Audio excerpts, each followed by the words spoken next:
Hello, my people needed me, I heard.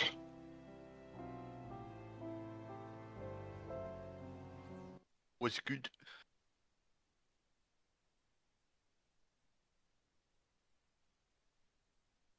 You guys got the good treatment. So many hosts. So many hosts. Hello, I'm host.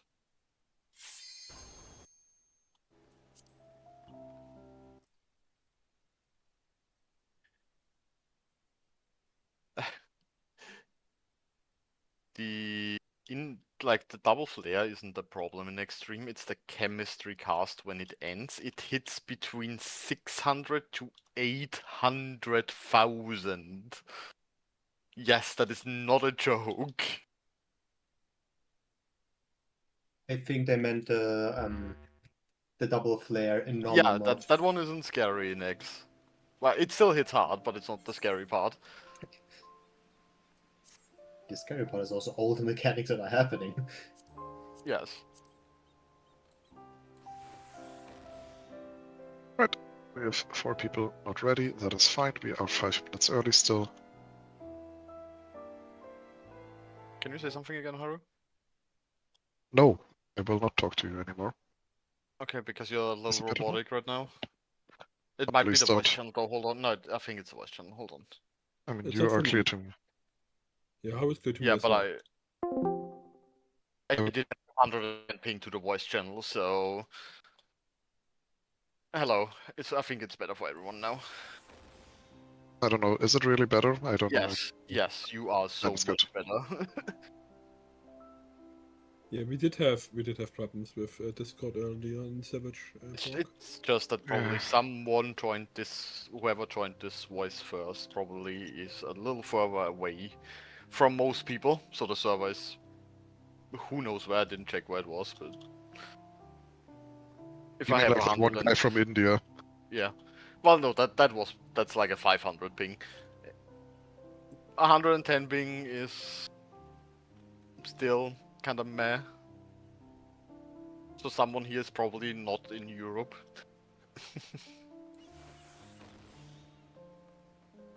Which is obviously fine.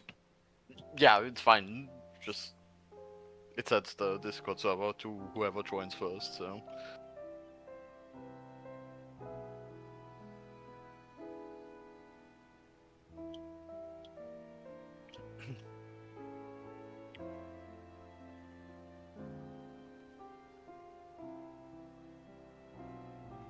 Anyhow, I hope everybody had a good look at the resources that our tireless team wrote up already.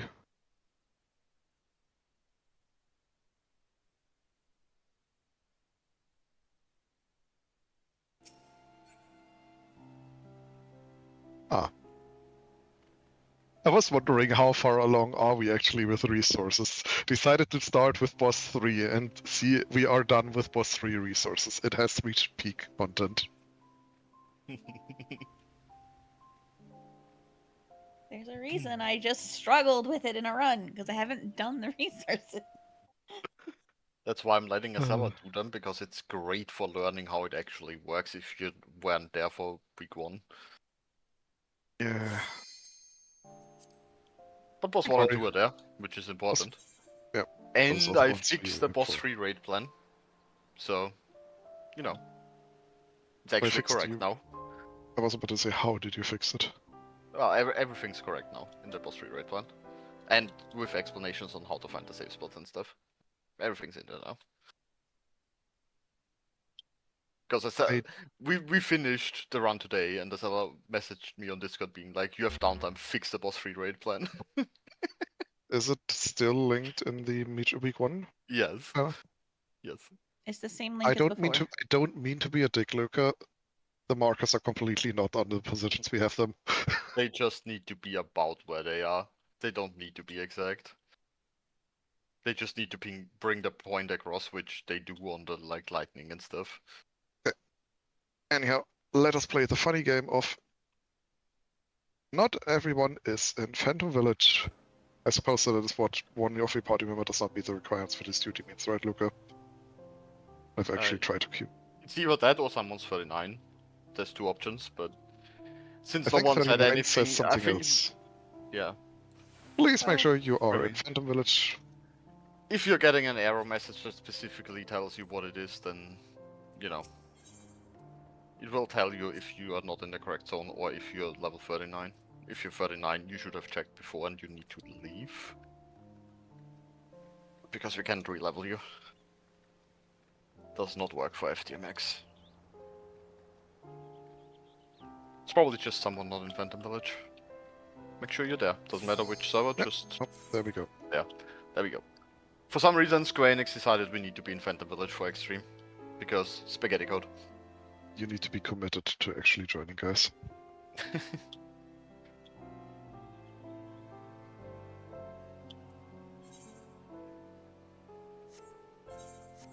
Isn't even something that is like hidden. No, it says even in the patch notes you need to be in Phantom Village for EX. Yes. It actually bit of said on the interest same between- server or something because it got mistranslated as well. Like, so fucking whatever. One more person commenting. Tap in.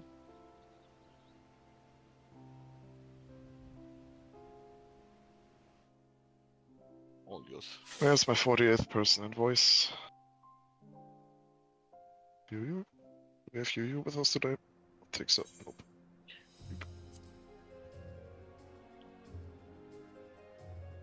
Alright, if you are a newbie, please head to the pavilion already. Veterans, you can go do fates. Just don't die.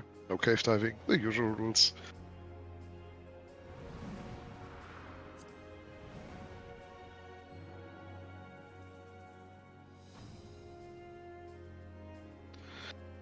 I will start with some boss 1 explanations while we wait, because apparently Square Enix decided that you can immediately enter the tower, means you have to wait 10 minutes, because life letters are a suggestion.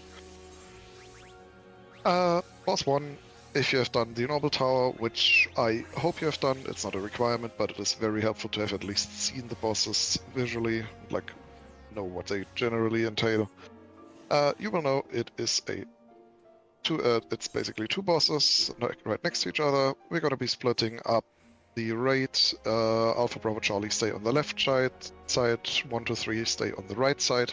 As long as you're on that half of the arena, you will be tethered to the corresponding boss. They don't equalize numbers with the tethers, they just tether to whoever is on the right or left side, respectively. Just make sure you stay on that side.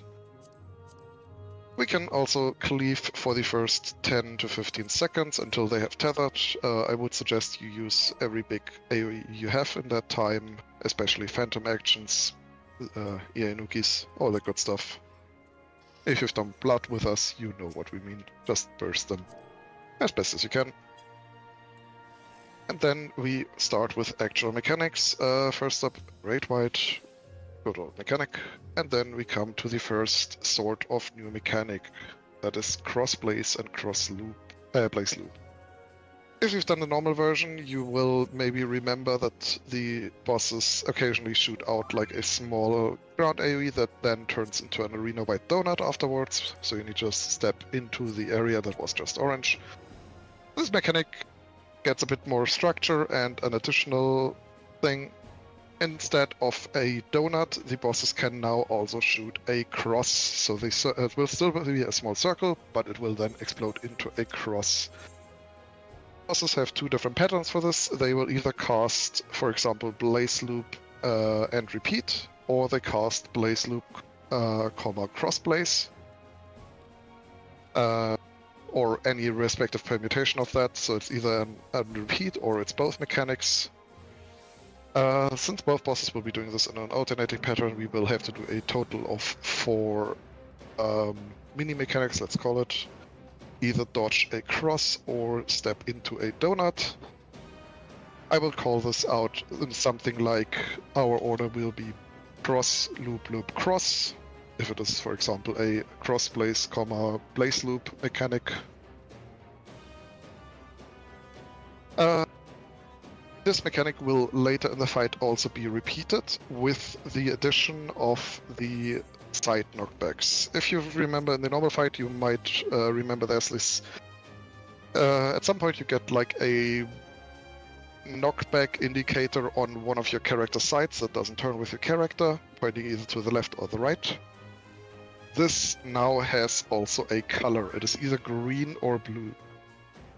These knockbacks will only come up during the second cross-blaze and blaze loop mechanic, and the knockback will hit you every single time the respective head that matches the color of your knockback indicator shoots an AoE. Or like very shortly afterwards, basically.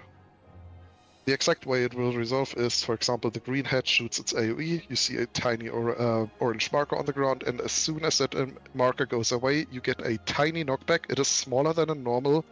It's not even the distance of 2 pillars in the arena, in the pavilion here. So you will have to make sure to also respect that knockback for dodging the cross or getting into the donut that is following the wrath attack.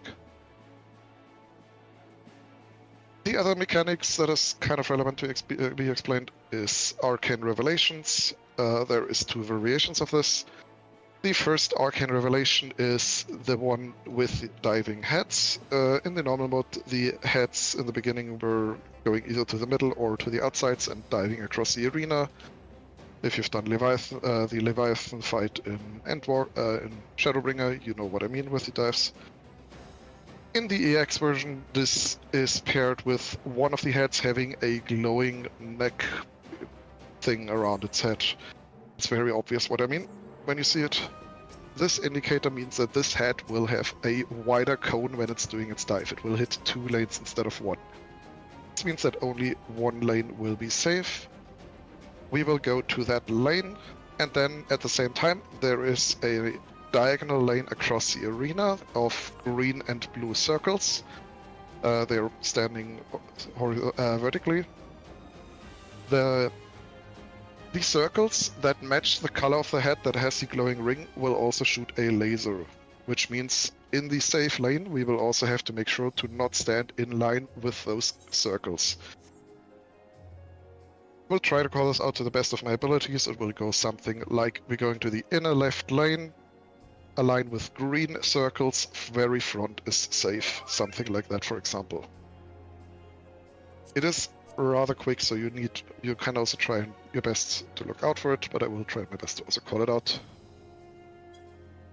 The other Arcane Revelation is the one that you have seen in normal. This is the one where the circles are spawning in a cross pattern across the arena.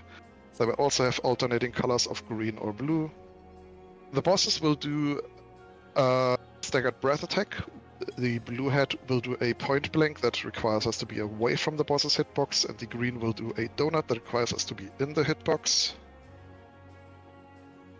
And at the same time, the color of the boss that is currently doing its breath will also have the circles shoot lasers. So we need to align with the opposite color. For example, if the green head is doing its donut first, then we need to go into the boss and align with blue circles, so that we don't stand in front of any green circle. The last mechanic that is probably very worth explaining is the summon mechanic. Unlike in normal, where the boss has just summoned a bunch of circles. Also, you should be coming back to the pavilion by now, please, if you haven't yet. Like in normal, where they just summon some floating ice or lightning bolts, the bosses will spawn some... how would we call it? Some things on the edge of the arena. These things will shoot a cone in front of them. You don't need to care about the specifics of the mechanic. The bosses will do some breath attacks in a specific order across the arena. The way I will call this is we have 4 number markers in squares and a square around the arena. I will call out from which number marker we start and then in which order we go around them. It's going to be either clockwise or counterclockwise. You're just going to have to start on the number marker I call and then go from number to number. When I say from number to number, I mean you need to constantly move. You can't slack, you can't run ahead. You need to be actually constantly just in a straight walk. If you're a melee, you can dash to the melee distance when we go to the frontal twos. to the frontal tube. But otherwise, just play the mechanic cleanly, keep moving, and you will be fine. That should be mostly it. One last tiny thing I can explain is about the very first mechanic after the raid wight. The boss will do one of two breath attacks. It's either gonna be a point blank in the middle combined with a donut in the front, which means we need to go to the front of the boss and be way away from the middle. Or it's gonna be a knockback and a point blank. For that one, you can just anti-knockback. There's no reason to keep anti-knockback for anything else in this fight. We'll also call these out. It's not that difficult. Pretty much on time. Look at up in if I forgot anything. I did a roll check earlier if you want to. What? Sorry. I did a roll check earlier if you want to do it as well, up to you. For the That rolls is we actually actually valid. need. Yeah, sorry, I tried to comprehend what you meant by roll check, but yeah, that's fair. We're gonna do the usual thing from magic, from blood, where we split in sides. Once the people have finished their cutscene. If you're on letters, please go to the left side. If you're on numbers, don't jump down. Everybody please come back. Letters to the left, numbers to the right. If I could have our rangers jump to the middle real quick. This is just a quick roll call to know if we have everything we need. We have rangers. If our thieves could go to the middle. I see two thieves. Our time mages. I see two time mages, that is good. Our black mages, phantom black mages, that is. 2 phantom black mages. And lastly, just for fun, anybody else who hasn't been to the middle can go. Didn't check phantom watch, but I can see one in my party. Wait for your party leader to tell you to jump, Yep. please. Only when your party leader says you are good, you may jump down. My party is fine to jump. Knights, please buff at the crystal. We definitely want the 10% buff in here. Raid wights do hit quite hard in general. Once we jump up, please do not target the boss. We don't want an early pull here. Just split to the left or right. Party leaders will place down the markers and pop a ready check.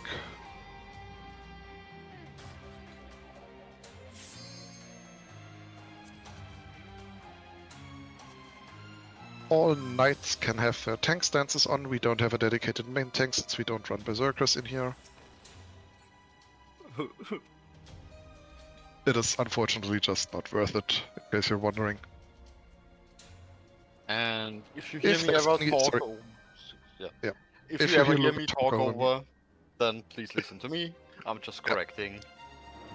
Luca generally has a bit more experience in calling this. But yeah. Otherwise, if there's anything unclear, feel free to ask. We do have a lot of time, relatively speaking. But I see all parties ready. So, here is your 30-second countdown. We can do an actual countdown in here.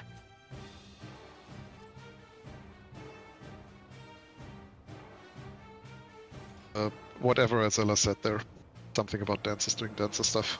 Yes, you standard step early in the corner and then tech step open up because of cleave. You have 6 to 7 GCDs to cleave at the start, use them.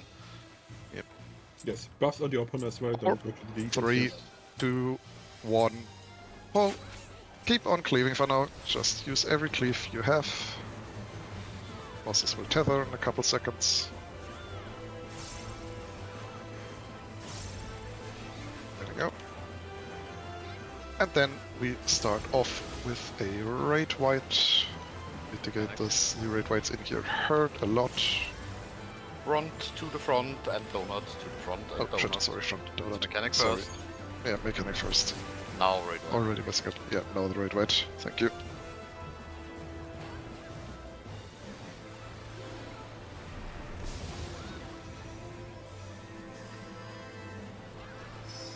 Next up we have the first blazes. It's gonna be cross loop, cross loop. You can start near Charlie. And wait here. Wait. Gonna move into Bravo. Stay on Bravo. Stay. And then into Charlie. There's gonna be a tank buster. The tanks with aggro to the front. You can just kitchen sink or invul this.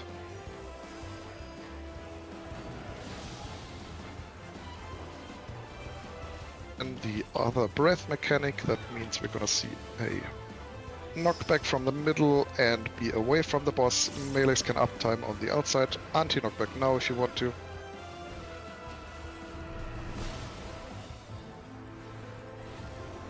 And then we're gonna move into the first arc. Great White.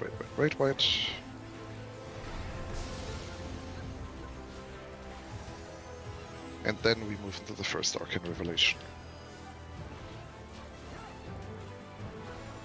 This is the one with the diving heads. Get away from the one with the glowing neck.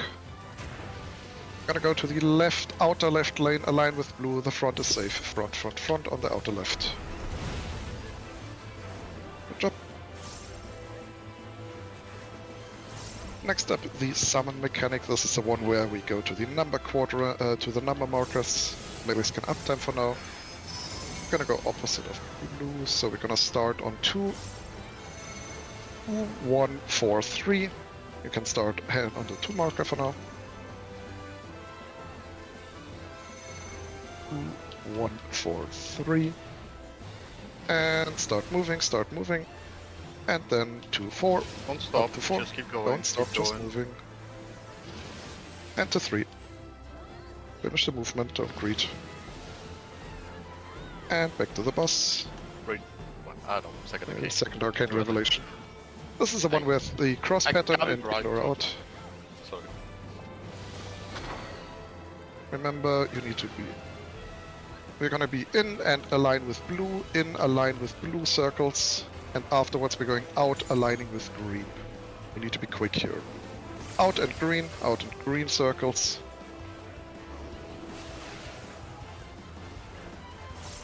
Great White, mitigate.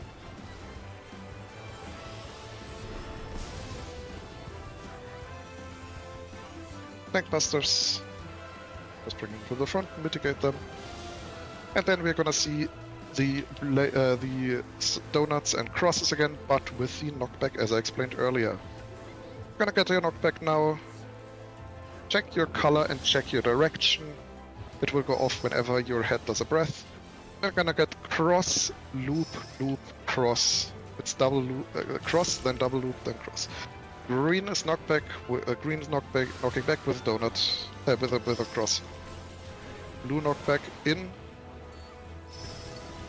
Green donut. Green in, and blue out.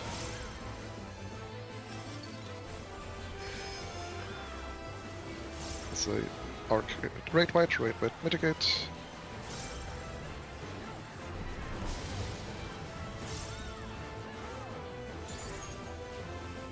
Then we see the first arcane revelation again. That's the one with the diving heads. We're gonna go to the right side, outer right lane, align with green in the back. Careful melees in the back. Good job.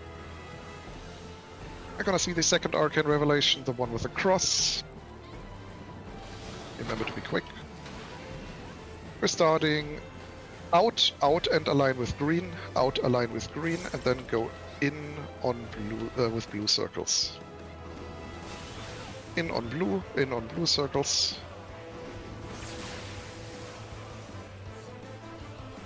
Great White coming.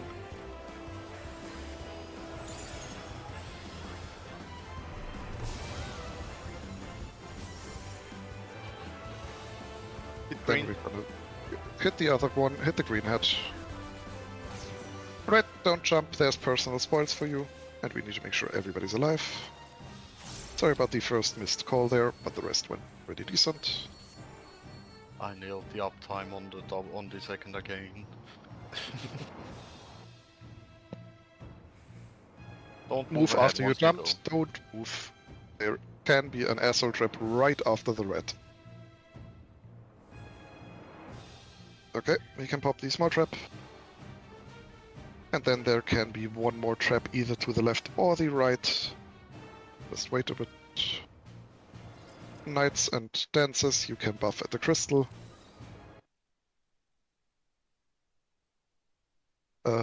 It's on the right. Maybe you can go and check on the right side. Letters left, numbers right. Yep, Letters left, numbers numbers right. right.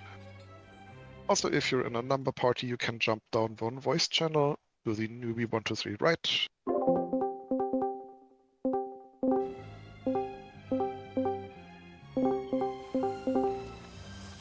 And we are gonna go through here.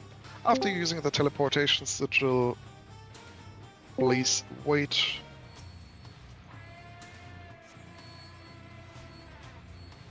Just a moment. You can come over here. First up, these blue lines are lethal. They just deal maximum damage. So, unlike a normal, you can't sprint through them. Please be careful with them. We lose like an average of 3 to 4 lives in here every time people mess with these. Just walk up to a blue line and then walk across. If you're not gonna make it in time or think it's tight, just don't risk it. We have time.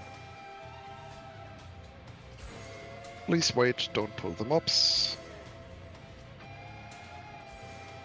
Our time mage. Please focus on dispelling the Tower Barmo, the floating head, the weird head thing. It has a magic damage up. We can pull. Otherwise, the Barmo just deals more damage while he has buff. Careful, he also does a raid white on death. So healers, make sure to have some shields up. Doesn't hurt nearly as much when it's dispelled. If it's not dispelled, it's pretty painful. Don't cross the red line. If a tank could just provoke the adds to us, you can just go. You can go up so far and just provoke it on max range. Go and just come back behind the red line. Irie, you can go and scout ahead. There is a big trap in the rough middle of the bridge. Okay, that is further ahead than expected. Okay, we can pull back a bit more. Pull the map back a bit more. I have never seen them this close, to be honest. As well as you can pop it, just at max range.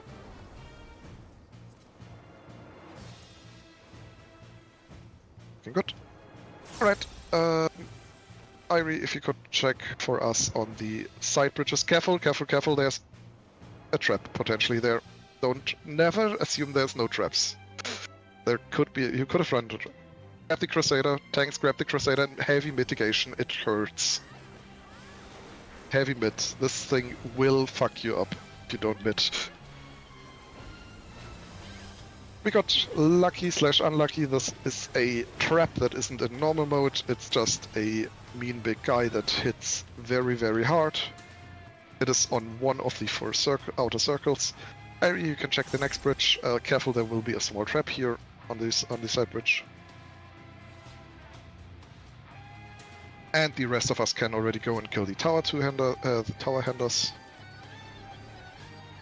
As long as you can pop the small trap once safe. There you go. If we could pull the tower handers onto the circle here, just to quickly show it off at least partially. There is a secret mechanic in here. It involves killing mobs on these circles here. We are not gonna do that mechanic because it's only relevant after boss 3. And it saves time if we ignore it, but I just wanted to quickly mention that it exists and we need to kill mobs on this circle here for it to happen. We can walk up here, Irie, careful there can be a small trap on the right side. The rest of us can go ahead and pull the mobs onto the stairs. Please don't walk up onto the platform, there's a small trap. We can just cleave them. Time mages, you can... Chess is on 3. Yeah. Kill the mobs first, then we can grab the loot. Time mages, you can slow these mobs with your slowgar, or I don't actually know how it's called in English right now. You can turn around and grab your loot, it's just a bonus coffer.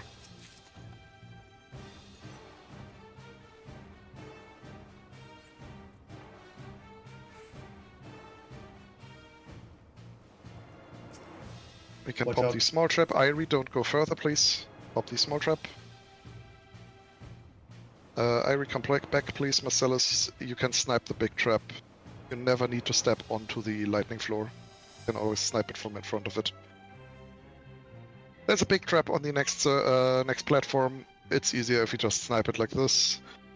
These big traps now also go through your invuln these days. They used to not do that. You can step a bit closer if you can't hit it. You can like step all the way to here, and it should be safe.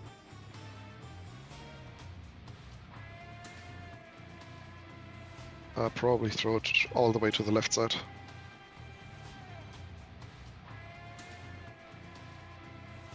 There we go. We can move on. Careful with your lightning. Or lasers, whatever you want to call it.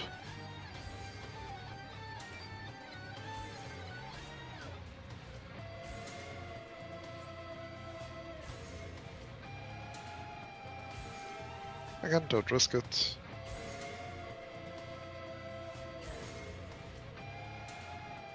And just wait quickly in case our damage is with us. It's just 3 tower bar moves. Tanks pop some cooldowns when you pull these guys hurt with their magic buff. Pull them one at a time from the right to the left, please. And time mage focus on de-spelling, please. We can pull them.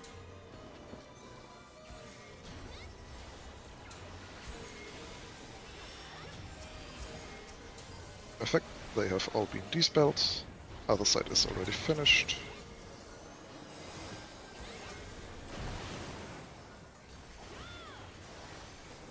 Careful, the AoEs still hurt. Focus on rezzing, please.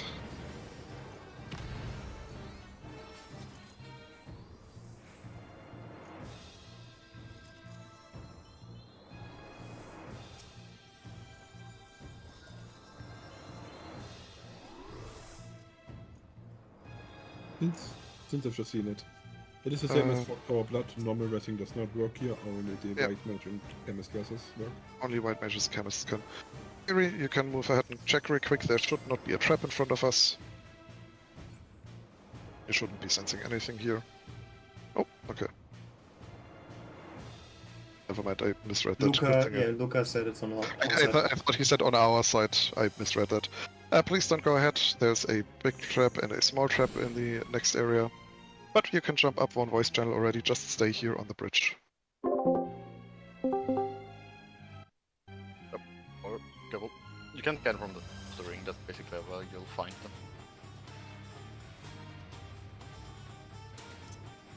There we go. I love that I can just shout for you that the trap's on your side. Yeah, and then I read it as it's on my side and almost Yeah. forget this. Like, I your side. I see. I almost had I to should give it to that. probably just shout trap on number. It's probably a better call. It's fine. I could just read. Great, boss 2 time. Boss 2 is first up. Boss 2. This guy loves his raid whites. There is a raid white after almost every mechanic, and sometimes the mechanic is also just a multi-hit raid white followed by a raid white with raid whites and more raid whites. There's raid whites in your raid whites. If I remember correctly, actually, do I remember correctly? I see one dancer. Do we only have one dancer on this roster? Apparently so. Yes. Yes. Okay. Half of these will be mitigated by a dancer that helps, but otherwise, these raid whites, they also hurt quite a lot. So healers, this is a lot of mitigation work for you. Every time he casts Sword Storm, you need to mitigate it. It does otherwise just kill it.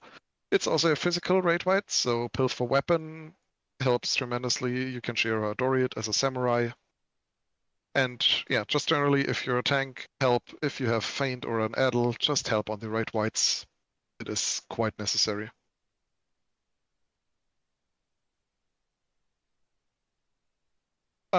Otherwise, actual fight. Boss will be tanked in the middle. He almost, for all mechanics, basically jumps back to the middle anyhow. The first mechanic will be thrown swords. just like in normal mode, the boss will throw out some swords that rotate around the arena. The difference this time is he will throw out 2 swords in a, I'm gonna say, diagonal pattern. We are very slightly worried that it might be a cross pattern at some point, but it doesn't look like it. He's gonna throw out 2 swords in a diagonal pattern that will constantly shoot across the arena in a cross pattern, so across the number markers, and his usual swords on the circles that rotate in quarters around the circle they are on. The boss will then jump, after a couple seconds, jump to a lane and then do a cleave.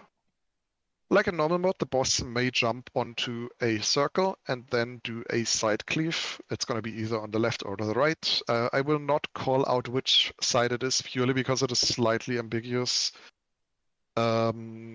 If it's left or right is very easy to confuse depending on which way you look. So I'm just going to say it's a side cleave. You will have to look at which sword the boss has tethered to figure out the direction. At the same time, the boss will also spawn a line of swords through the middle. It's going to be either horizontally or vertically for us. They just have these swords are just in an alternating pattern and will shoot a line at the same time as the boss is doing his cleave. This line of swords happens on the first and the third set of cleaves. The boss may also do 2 new variants of the cleave. He may cleave either the side, he may cleave in front of him, or he may cleave behind him. It always depends on where the sword he's tethered to is. If he jumps to a diagonal, you can always assume it's a front or back cleave. If he jumps to a cardinal, it's always going to be a side cleave. That is the only tip I can give you. If there's a sword behind him on a diagonal, for example, you can assume it's a back cleave and you need to be in front.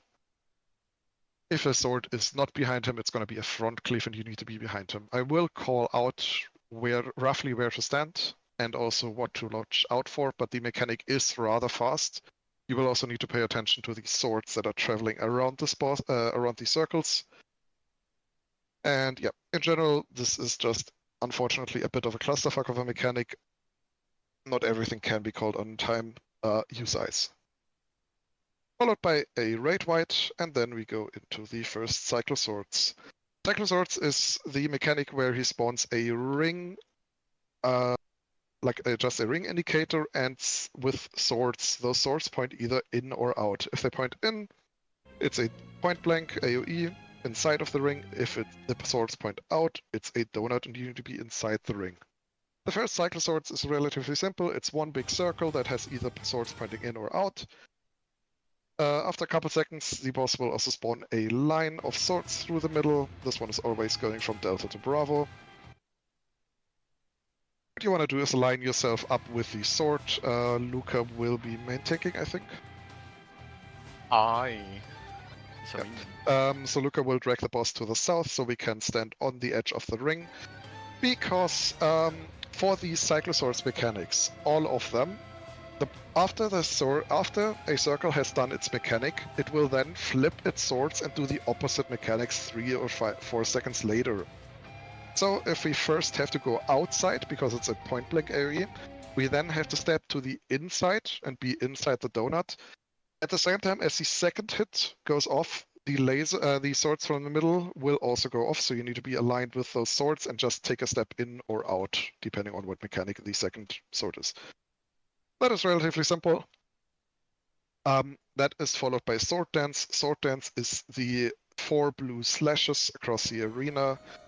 Luca will again drag it to the 4th slash, and then we need to dodge into the first explosion. This is just slightly faster than normal mode.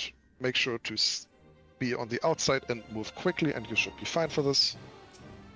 After Sword Dance, a raid white, and then we go into the Jumping Swords phase, or Leaping Lift as it's called. Like in normal mode, the boss will spawn swords and jump onto them in a specific order. It's gonna be 5 swords this time. They are arranged in a pentagram form. You can always assume that the knockback is or the next sword you want to aim for with the knockback is the furthest sword from the point you're currently standing on. The only knockbacks where you need to actually pay attention is the very first one, to know where we start, and the second one because there's 2 options where the swords can go, or the knockback can go to. or not the knockback, but like the third explosion. For example, we could start on Alpha with the knockback, with the first knockback, get knocked over to 3 over here, aim for the 1 Bravo marker, get knocked over to Delta 4, and then to Charlie 2. Except, of course, it's not that simple. 2 of the swords will have a lightning AoE around them. It's indicated by some lightning effects around the sword. They appear at the same time as the boss jumps onto that sword. If that sword has lightning effects on it, it will do a point-blank AoE shortly after the previous knockback has gone off, so right when you would be arriving with a knockback. So for example, let's say the boss jumped onto the second sword and it has lightning effects on it. We're getting knocked from Alpha, and the next sword would be over here near 3. What we would do is instead aim for the left of the Charlie marker, so like towards 2 marker almost. Wait for the point blank to go off and then go to the sword at 3 because the knockback will still go off a couple seconds later. The point blank is deceptively big. Don't assume you can just cheese it and like try to skirt around it. It is decently big. You need to actually aim for like 1 marker or 1 sword over and then move there. You do have time for that. After the last knockback, there will also be swords in the middle, another set of alternating swords that should align. They will go off like 2 seconds after the last knockback happens. We highly recommend that you use your anti-knockback on the last knockback and just align yourself with a sword from the middle. I will try my best to call that out as well. Quick wiggle, make sure you don't get AFK kicked. These explanations do take a little bit of time. After the leaping swords, the boss will not do a raid wipe. This is the only time where we don't get a raid wipe after a mechanic. Instead, he will do Cyclo Swords 2. This time, the boss will spawn 3 circles.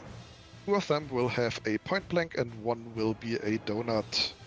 The circles all have a different size, they overlap each other, and they will explode at the same time. So what we do is we go into the donut, and then when all 3 circles at the same time flip, so we have 2 donuts and 1 point blank, we go into the area where the 2 previously unsafe overlap, but the third one is not overlapping, and stand in there. I will call it out with something like stay in the south for the first hit, and then we go to the small triangle near Bravo, for example. I say triangle, it's a curved, like it's just the overlap area, it's generally a triangle, and it's generally in the direction of a marker. You will see what I mean when we get there. It's not particularly complicated to see. Then we get another sword dance, followed by a raid wipe, and then throwing swords again. It's the same as the first mechanic, except he's gonna make a different lane unsafe with his rotating swords, but nothing else changes about the mechanic. And then we get potentially, likely, Cyclo Swords 3.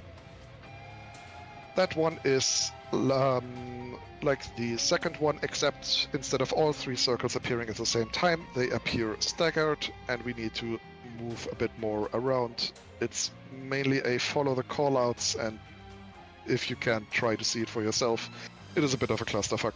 Luca and me will try our best to call it if we see it.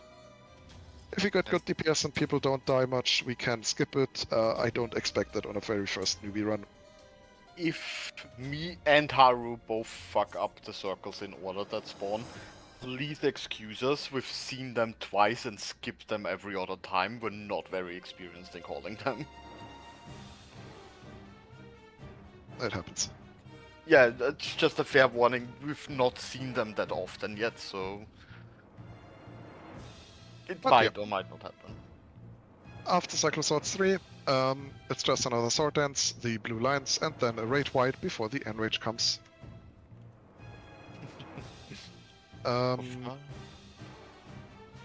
Third one circles always start us in, out, in. I'm not sure, honestly. If you mean the circles that spawn in order, no, it's random what they start as. There can be multiple safe spots as well. Yeah, like it is. We haven't seen it often enough to check if there is a reliable pattern, unfortunately. It is just what it is. But yeah, that is all of the boss. If there is questions, now is a great time to ask them. We have a couple minutes before we need to start pulling, so if you have questions, ask them now, preferably in Yell chat or in party chat, and then your party leader can relay them to us. And tank stance is off, besides Yep. mine. All tank stance is off, only Luca has tank stance on here. We have enough veteran tanks that can take over just in case Luca dies.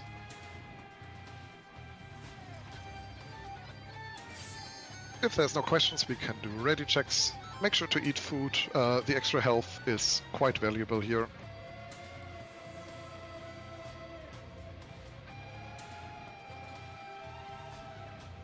One, two, three, Charlie.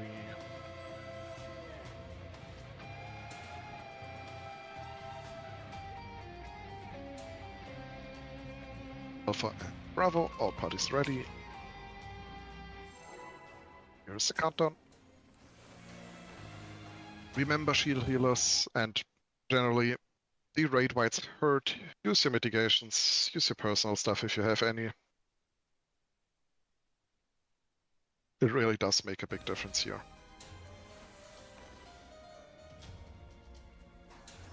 And seconds, you can pre-shield now. 2, 1, go. Just gonna do a raid wight in a few seconds. You can mitigate.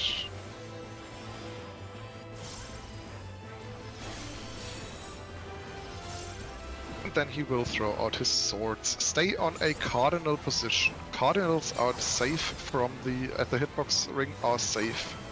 Only the cardinals from the diagonal creeps.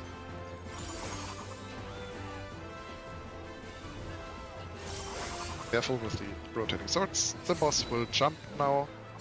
Gonna go to the boss. It's gonna be a side cleave. Align yourself with the sword in the middle. Boss will jump again. Careful with the rotating swords. This one is a in front, be in front, be in front. And the third one will be behind him. Be behind him. Align yourself with the swords in the middle again.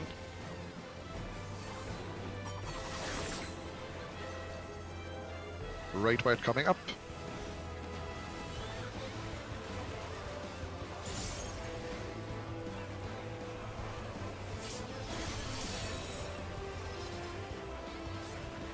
And then we're gonna see the first Cycloswords. Possible to be dragged to the south in a moment, once he has done his cast. We're gonna be in first. Come to the south. Align yourself with the swords in the middle, they have spawned now. Make sure to be in a safe spot, and then go out, and mechanic over. Possible to sword dance next. Careful, this is still a multi-hit raid wight. Doesn't hurt that much.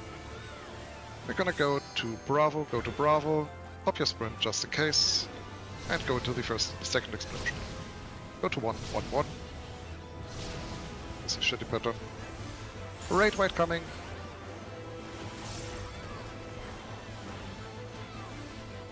Mitigate. And then we get the jumping swords. Remember, if it's a lightning sword, you want to get knocked one sword over, basically.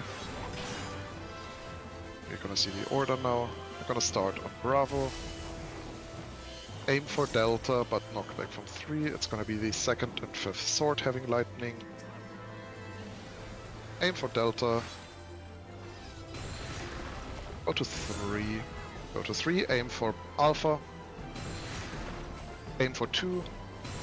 And then aim back to Alpha. Aim back to Alpha. Careful with your swords, anti-knockback. Go to Bravo, Delta just in case. And align yourself with a sword. There we go. We're gonna see the next Cycloswords. This is the one with the triple circle.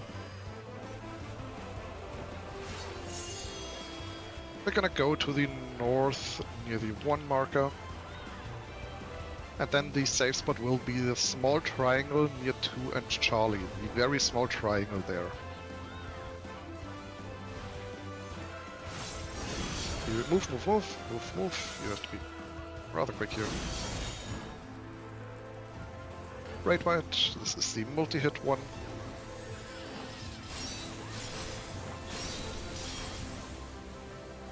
We're gonna go to 3, Then into the first hit. This is followed by big red white. Mitigate this. Then we're gonna see thrown swords again. Same as the first mechanic, except this time the middle ring will be unsafe. The ring where the ley lands are currently. No, wait, sorry, one ring out, one ring further out will be unsafe. There's 2 swords there, so be careful when you're going there. Vienna Cardinal. Boss will jump. Gonna be a side cleave. Align yourself with a sword from the middle.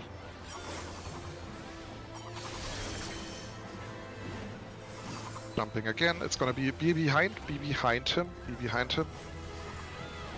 And for the last one, be in front of him. You can just be in the center. No, sorry, side cleave. Align yourself with a sword. Sorry, I forgot that you can do that. Red white, mitigate.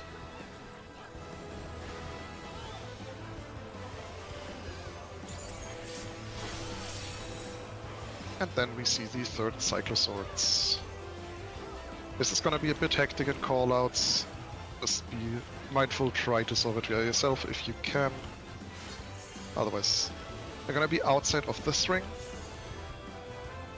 Inside this ring. They're gonna stay here, then go into the overlap of the first 2 rings. Then go out to the northern area. Go into the overlap. Then go out north. And then into the last ring. Into the last ring now. Sword dance, mitigate, this is the multi-hit. Gonna go to 3, don't risk it, play it safe, don't greed. We're gonna go to Charlie, and GG. That was pretty fucking clean for a newbie group. I know we have a couple veterans with us, but it was pretty impressive, good job guys. Off at the crystal, and then after you've gone through the teleporter, be careful. There is mean trap potential. It's all in the calls, is what I'm saying. Honestly, I'm pretty proud of those calls. That was pretty smooth for me, considering how often I've done it. Right, stay back. This is as far as you go where I'm currently jumping. This is the furthest point you go. And on the right side of the traps, Yes. stairs, please, not on the left. Outside. Where If you see other like people Skyline, going- Marcellus, and Irie are standing currently, if the trap spawns on the other side, like towards the left, that trap overlaps that part of the stairs. We can pull the mobs. The orb, it's scary. Yeah, this is the opposite of the blood orb. This is the pacification orb. If you're a caster, you can disrespect it now. Payback for blood. Kill the mobs. If you Scanning. Please keep scanning, please. Yeah, thieves can go and scan. Everybody else stay behind the red line. Stay behind the red line for now. It's easier that way. Yes. There is the second big trap. You can pop it. Its Flora is in safe distance now. And then please wait a moment. We have... I don't know if Skylar has done rangering much before. What we want to do is clear a path to the middle from this area here. Don't pull the mobs by accident. Can we get one more in the front right area? Like, just in front of me, basically. Okay, that should be fine. Everybody can come up and go onto the green area here in the middle. Skylar, please continue doing the ranges. I can't do them right now because I got orbed and the bird is affected by the orb. So if you are a ranger, do not go into the orb. Yes. What we're gonna do now is we will, in a moment, go straight across into the circle in the middle. There is like 4 or 5 more traps in the outer ring of the center platform. Disranged. Everybody to the right side to dodge the orb for a moment. Sorry, we will have to dodge it like once or twice. Fist ranged. There is a lockward on the right side. Once we pull, that guy will start casting entrapment. I want you to interrupt it. Only the fist range, please, and then focus on killing it. Melees, you can focus down the tower armors. We're gonna pull them to the middle. Everybody moves onto the center point of the center circle and then stays there. And I mean on the center. It is important that you're accurate there and that you don't jump around. There is a ton of traps. You can easily kill a bunch of people. We're gonna kill everything there. Ranged can focus on the lockward. Rangers, when we pull, if you could kindly throw a bird onto the lockward as per usual, just to make sure that melees don't accidentally run into it if they read. No, the lockward can't be moved. The armors can, but the lockward can't. Alright, we are gonna move ahead in, please, on the center line. On the center line, we're gonna move in 3, 2, 1, go in a straight line to the center. Fist ranged on the lockward, interrupt, and then focus down the mobs. Please just scan. Keep scanning. Please keep on scanning. Don't pop any traps for now. Just focus down the lockward. Melees, be extra careful if you try to greet on the lockward. There we go. Okay. Is there any traps on the right? Don't move out of the circle, please. Okay, we can move slightly over here to the corner, and then to the safe area, and then our rangers can pop the traps. Flora is safe where they are. Do we go for the extra area, Luca? The chest, yeah. There is one small trap on the on that bridge here, and then a big trap in the circle. So everybody stays on the big platform here. Only the thieves go and scan for us. There it is. We can pop it now. And then there is one small trap on each of the 3 bridges. Or I'll go left first. I'll go with you in case you spawn them up. I was about to say, if you're not a tanking thief, just be careful. If a tank could go with Irie just in case they accidentally spawn the dangerous mob. We found mind. the mob. We found the mob. The bridge over here. Everybody focused on the big mob, the Tower Crusader.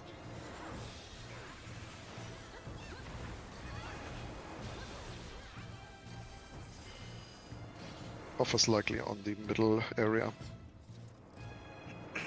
You can freely scan now. The mob is gone, so. Then there should be a trap coffer here, so we can grab the loot from there. Yeah, give me a second. Yeah, I mean, I'm just saying. I'm not making the cards for you, of all people, Luca. I mean, I could just walk through it. You need to explain the next section anyway. Oh yeah, right, I do. Right, just scan up the stairs just in case there is a trap. I don't think there can be, but like... No, we know now that there won't be. It's fine. Okay. Then we can go up there. Don't touch the teleportation sigils. We are gonna be splitting up the right here. We stay in the same voice channel. Alpha and 1 are gonna go to the left side, Bravo and 2 in the middle, Charlie and 3 on the right side.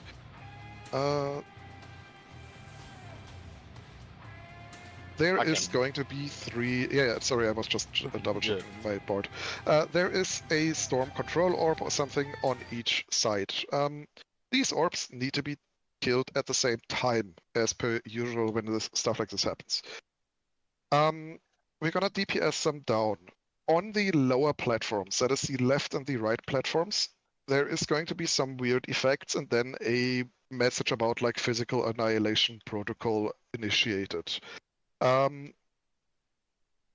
the same time, you don't see anything, except all of a sudden there's going to be 2 Cyclopses that do a point-blank AoE that will one-shot you. There's only 2 small safe spots, either north-south or east-west. You can't see these Cyclopses, but we on the center platform can see it. I will be calling out which area is safe on each platform. I'm going to be saying something like north-south both, or Alpha east-west, Charlie north-south, and you will need to go to that safe spot. There is a small warning when 5 seconds are left. Melees, you can read uptime until the 5-second warning, then you go to the safe spot. Range can just go there immediately. The orbs will cast an interruptible spell once shortly after the pull, and then like every 40, 50 seconds. Just make sure these are interrupted. And lastly, there will be slimes spawning. On the lower platforms, these slimes aren't too dramatic. You can grab them, tank them on the orb, and just cleave them down. Generally, they shouldn't pose an issue to you. Make sure you pop some cooldowns when you tank them. They do hurt a bit.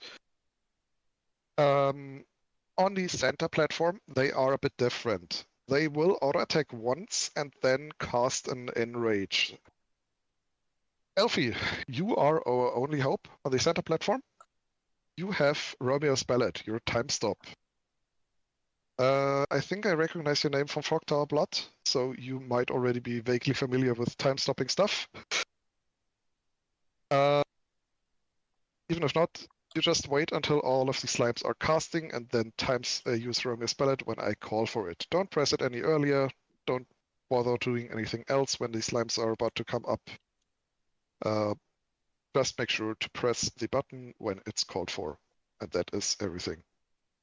Otherwise, we are just going to kill DPS the orbs down. Once your orb hits 5%, you stop all DPS on it. We need to make sure that all 3 are at 5% so we can kill them in a synchronized way. Their enrage sequence is like 8 seconds, so we don't have much wiggle room there. That is everything about this next section. You can go and jump up. Tank mid Sorry? for slimes? Yeah, I did mention tank Okay. mids for slimes. Okay. All tanks can have their stance on for now, just don't hit the orbs. They're passive, but like, don't risk it. Looks funny from up here. I can't completely see the orb stance. Actually, I can. Okay, that should be fine. Right, party leaders, we can do radio checks.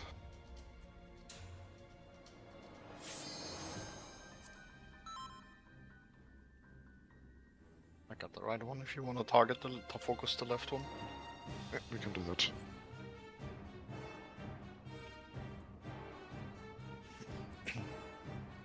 Alpha Bravo Charlie, 2, 3, just waiting on 1.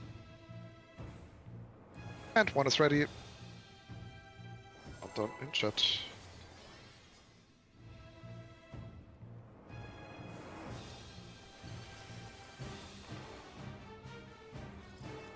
This is more of a coordination check than anything else, so don't panic too much and we should be we are fine. 10 seconds.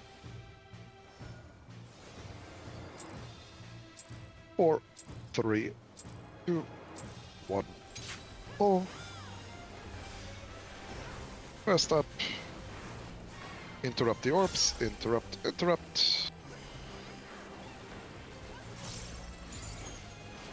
And then we will see the deployment of the AoEs. Gonna be north-south for both. North-south safe spots for both. You wanna be all the way on the edge Melis of can the... stay. Melis Melis can can still stay for now. Do we see the message as well, Luca? Yes. The 5 seconds? Yes, Okay. yes. Now, Melis Now, go. move, Melis go. Melis can go back. There's gonna be an interrupt on the orb. Interrupt, and then slime spawn north on each platform. Tanks be ready. Grab them, drag them onto your thing. Bard stop on the central platform. Romeo's Ballet. Perfect. With the orbs. Leave them down. If they don't die quick enough, they will enrage eventually. Then we can continue on the orbs. Central is a bit slower, I see. Remember to stop at 5%. You need to stop at 5%. You can already slow down on the lower platforms. Alpha north-south. Charlie, east, west, safe spots. Interrupt, interrupt, interrupt. Unless you can wait. Stop on Alpha. We also stop on Charlie. Go. Melee's out, Alice, Melee's go. out. Hold DPS for a bit. We are almost done. Slimes, red tanks, get ready. Slimes, Ignore them, slimes, just pick them up. Just pick them up. And kill the orbs. Burst the orbs. Burst all orbs. Bard Bard stop stop. on center. Bard stop. Bard stop. Kill the orbs. Just kill the orbs. Perfect. Good job. Easy. Yeah, it's just a bit a bit weird for yeah. me because it's the first time up there. I said Yeah. coffer for you. And then probably safer if I toss it to you, Night Luca. buffs. Night buffs. Night buffs. And then, yeah, Luca's gonna take over because I am not practiced enough on this Hello. boss to lead a newbie run. Hello. I'm going to explain the whole boss to you. I'm going to call every safe spot for you, and you will still die, boss. Welcome.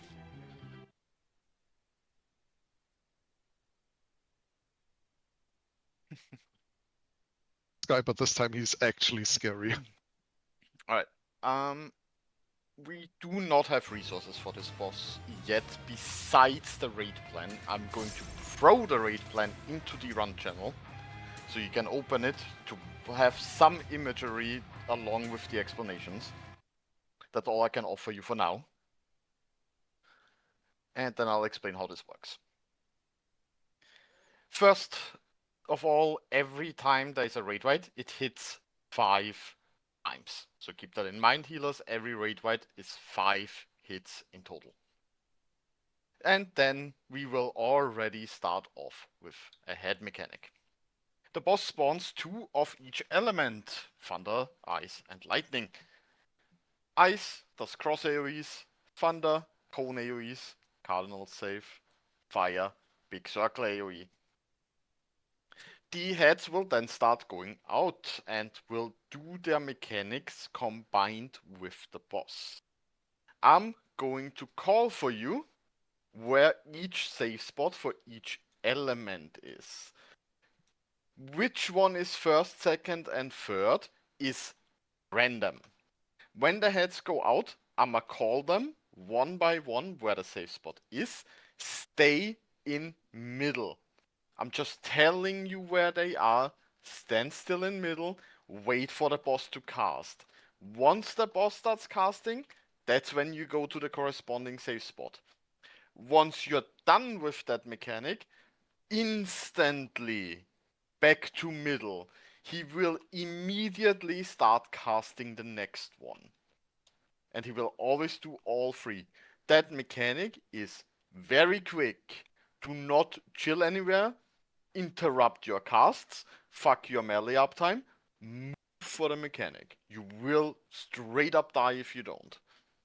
I'm going to give you an example. I'm going to, for example, call ice will be on 4, lightning, bravo or delta, and fire on 2. If we have ice first, you would go to the 4 marker. And if it's fire right after, so the 2 marker, and you're not already going towards middle, guess who's not making it? You. So the moment you're done, you need to immediately go middle and be ready to move for the next one. I'm gonna tell you all 3 at the start, and then I will individually call them again the moment I can tell you which one it is. But you need to be ready to move because it's very quick.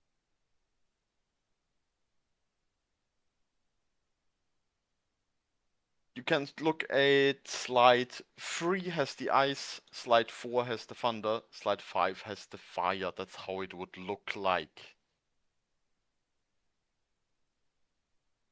Ignore the ice safe spot. That's not on a number marker there on the image. It doesn't matter. We're using the number markers. The letter markers are fine for thunder. That's why they are placed the way they are. Letter markers are placed for ice. Number markers are placed for ice. Letter markers are placed for thunder. The only one that we don't have necessarily markers for, because fire could be on delta, it's fire. You just need to go all the way out. Wherever I tell you to go for fire, all the way out. Also, just as a side note, you may notice that the markers are slightly different from the. Oh no, actually, you just adjusted them. Never mind. Sorry, I did didn't say anything. change them, yes. Just I not on did the adjust first. Just not on the first flights. Okay, that's why. Ah, yeah. I adjust them on the other ones where the mechanic actually fine. happens. Yeah, sorry. After this, we get a raid right, and we stack south.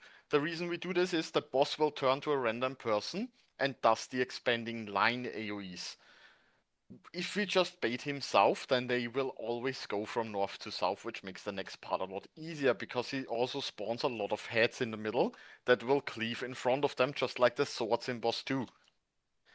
So we bait the boss on Charlie, dodge to the sides of the boss and behind a head, move into the boss line. Then the boss will wait about 3 seconds, turn to a random person again, and do a frontal cleave. So it will be dodge to the side of boss, behind head, move into line, behind boss, and behind head. The heads will shoot again. The save spot won't be the same as the first time because they turn in between the first and the second time. So they can face all directions in the meantime. Don't just go to the same spot twice. Make sure you actually check the heads. We will, after this is slide 6 and 7, if you want to have a look at it. And then on slide 8, we go into Death Shroud 2. This works mostly the same. The thing that changes is the ice save spot. Instead of the ice save spot being on a number marker, it will be either Delta or Bravo. The reason for this is the boss doesn't do the mechanic anymore. He will still do all 3, but he will do the expanding line instead of doing the mechanic himself.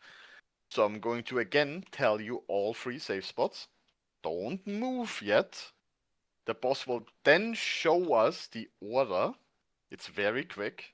Even the showing of the order is very quick. And then we need to do all 3 of them with a line combined with all of them.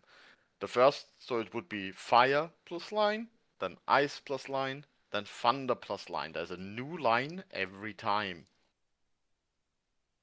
So the callout, for example, for this, since the ice spot changes, could be Bravo, then Delta. I'm going to tell you the whole order for this one. Just when you dodge, to wherever I tell you can dodge, get ready to move into the line from the boss as soon as you can. You need to move into it and get back to middle so you can be ready for the next one. He will do all 3 of them again, and he will do all 3 of them in succession. My dear healers, if you press blink during this mechanic or right before it starts, it will save you from 1 hit. Everything is magic. It might potentially save your life and let you rest people. So you don't use it on the raid wides, you use it right before the mechanic starts.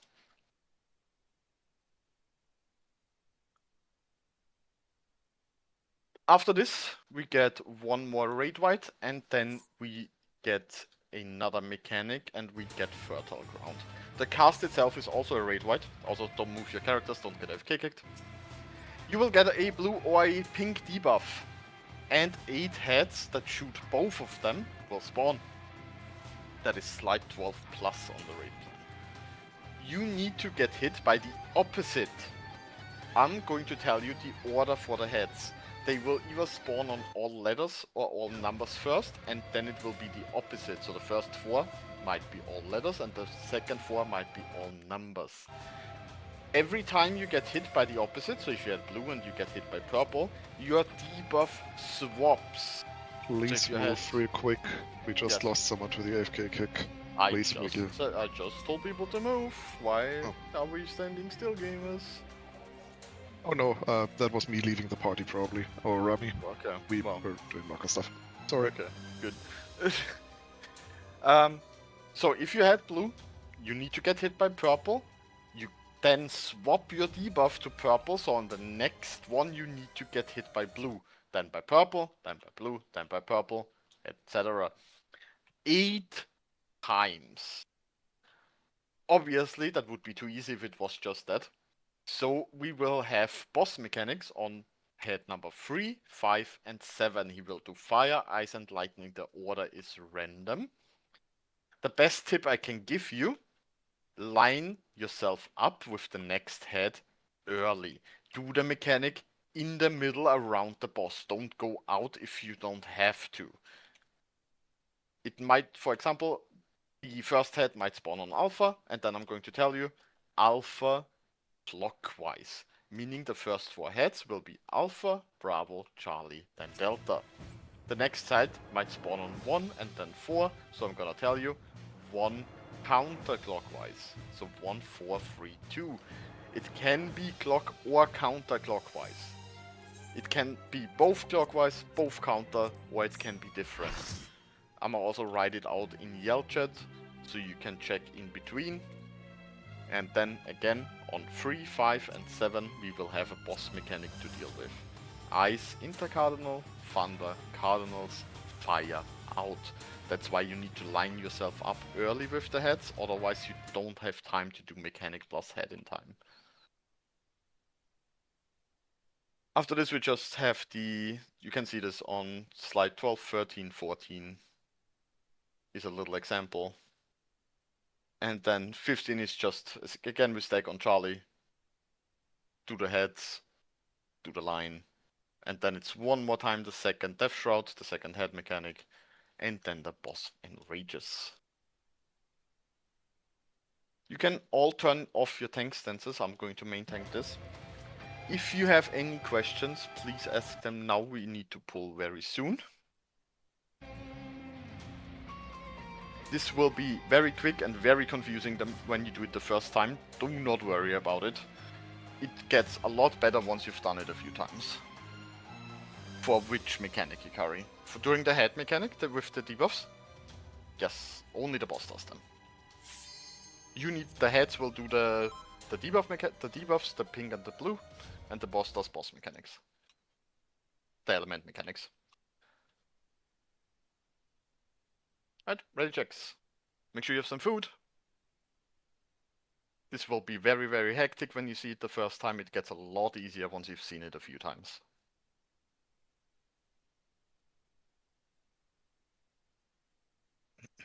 One, 2, 3. Bravo, Charlie, just waiting for Alpha. Yes, we will most likely wipe, and that is alright. The first entry on the newbie run, and we're already above 3.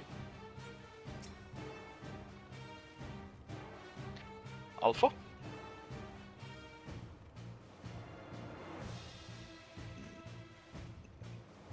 It's a big healer, of course.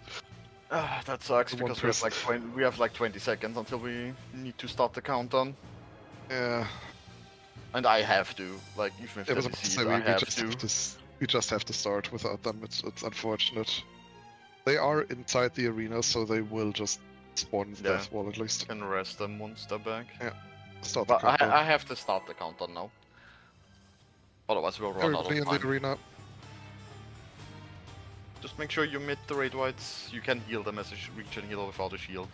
You can. You're not gonna instantly die.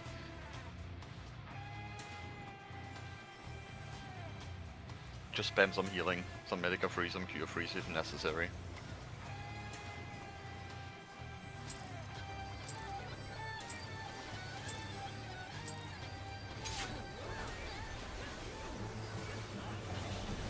And raid whites.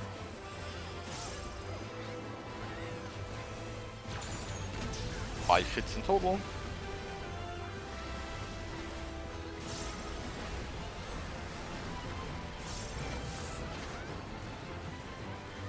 And then we have the heads. Remember, I'll tell you all save spots in advance. Don't move until the mechanic actually starts. Just stay at middle.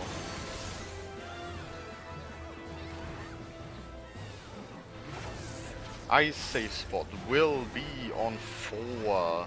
Lightning is Bravo Delta. Fire is on Bravo. 4. Go towards Bravo after this. Towards Bravo. All the way out on Bravo. All the way out. Next will be on the Bravo marker. On the Bravo marker.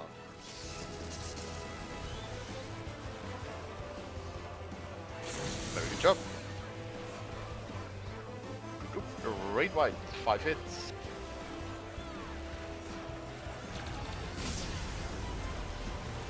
Healing, healing, healing. Stack south, start stacking south, start stacking south. Once the boss turns, on his sides behind the head. Go. Boss sides behind head. Move into the boss line. He will turn again. Go behind head. Now, behind him, behind the head. Keep resing, get people up. Tank Buster doesn't cleave, so don't worry. Up when you can. Keep resing. We will get the second head mechanic. Remember, the ice safe spots change for this one. It will be a cardinal marker instead. I will call all 3 again in order. Don't move until the mechanic actually starts.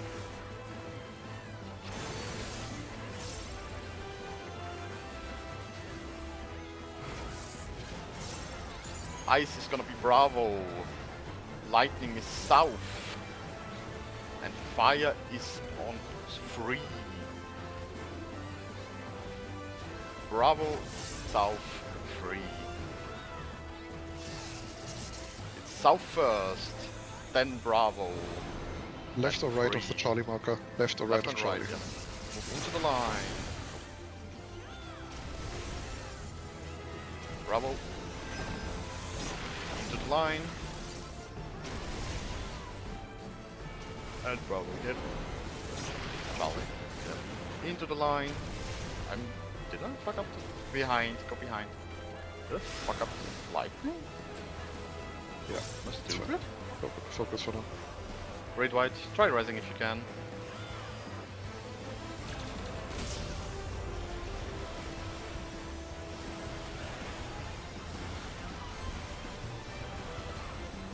Try healers first. This Big also great hurts. white. This also Big great hurts. white. Right. Even if you're dead, you still have your debuffs. You can check how they look like now. I will tell you where the mechanic starts and which direction we need to go.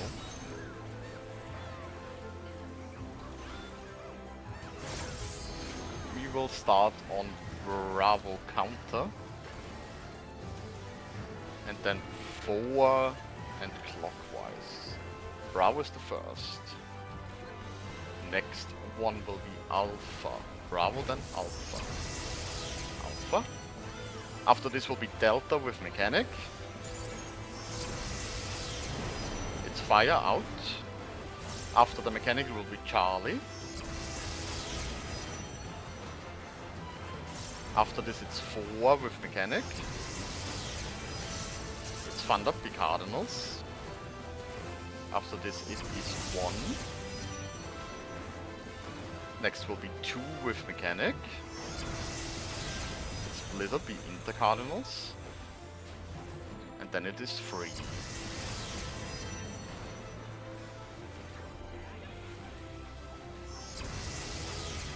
Sure. Great white.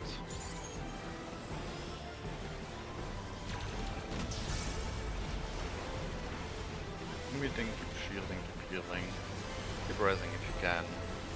Stack south. Stack south. Sides of boss, behind head. Sides of boss, behind head. Move into the boss line. Boss will turn to a random person. Behind the boss now and behind the head. Right. Tank Buster again.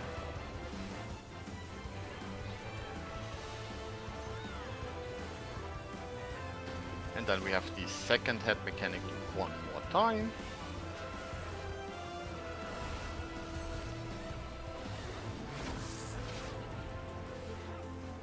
Works the same as the second one. Wait for now until we get the order.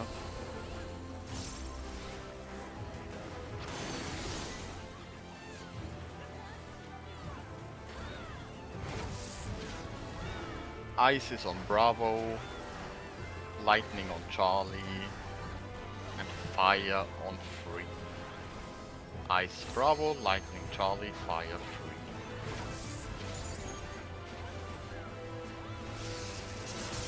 Charlie, Sides of Charlie. Bravo. Sides Sides of of Charlie. Sides of Charlie into Bravo. 3. Bravo. Line and then 3.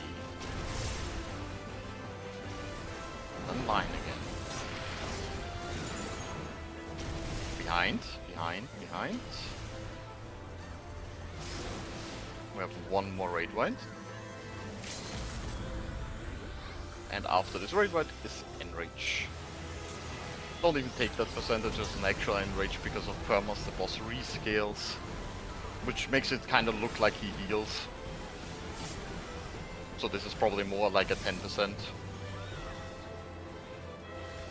That's pretty impressive for a first attempt. All because I fucked up the lightning. What did I even fuck up? Did I see the wrong cardinal? No, you said the right cardinal, but you forgot when he does lightning first, you need to call the sides of Charlie because he does the line through Charlie. There also wasn't sides of Charlie, it was specifically left of Charlie. The right side wasn't there. Yeah. Pretty sure. Well, don't leave the instance. We're gonna re-level in here. Oh, but Actually, actually, we have 5 minutes. We might just redo at this point. We're 5 Yeah, minutes. we go in a private instance, I would say. We also have the Yeah. disconnected person. Yeah, let's just leave and requeue. We have only 5 minutes. That's not really happening. Good explanation, as I love football stream. Yep, no pots. Please leave the instance.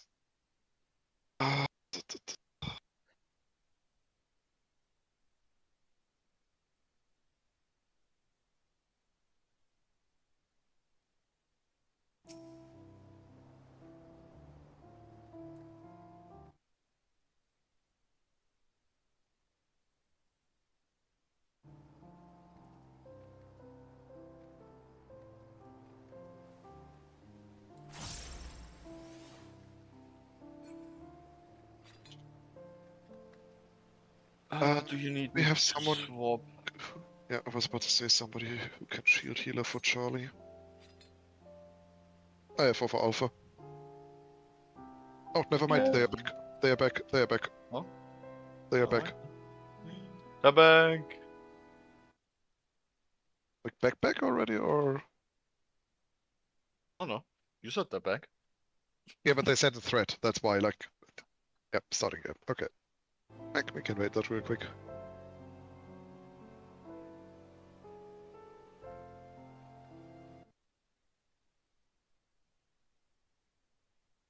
Was it over? Yeah. It's always only one side safe for the lightning on Charlie with the cleave through the If middle? it's on Charlie Alpha, no, not necessarily. Because I remember we had like the whole discussion about what we do for that specific, like that is the one mechanic that was like, what happens if we have that? And you guys went like, that can't happen. Pretty sure both are, just that one is very small. Yeah, The it right is, side- this, Yeah, the I right think- side wasn't in line with Charlie, it was in front of Charlie and it's more like triangle. Yeah. Left side had a much bigger safe spot. It's a shitty pet. I hate when lightning is like Alpha or Charlie there on the second and third pattern. it is really just a combination of one lightning head is now north or south, and it's lightning first on the second. Res, any reason? I assume in real life emergency, I would assume, but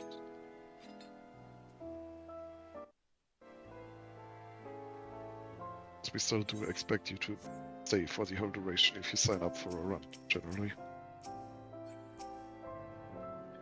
alright.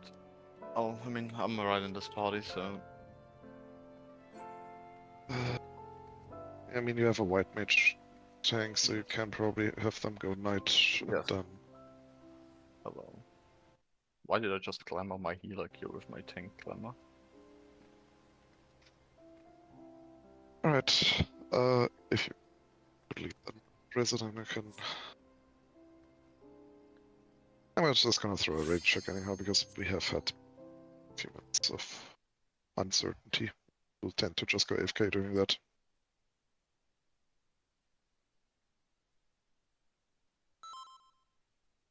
Never mind. Very, very laudable. gonna go into a normal instance real quick. Please teleport to the middle, spawn a critical engagement there. Blackguards or Hellhounds, either is fine. You can level find them shops during this, FYI. Yep.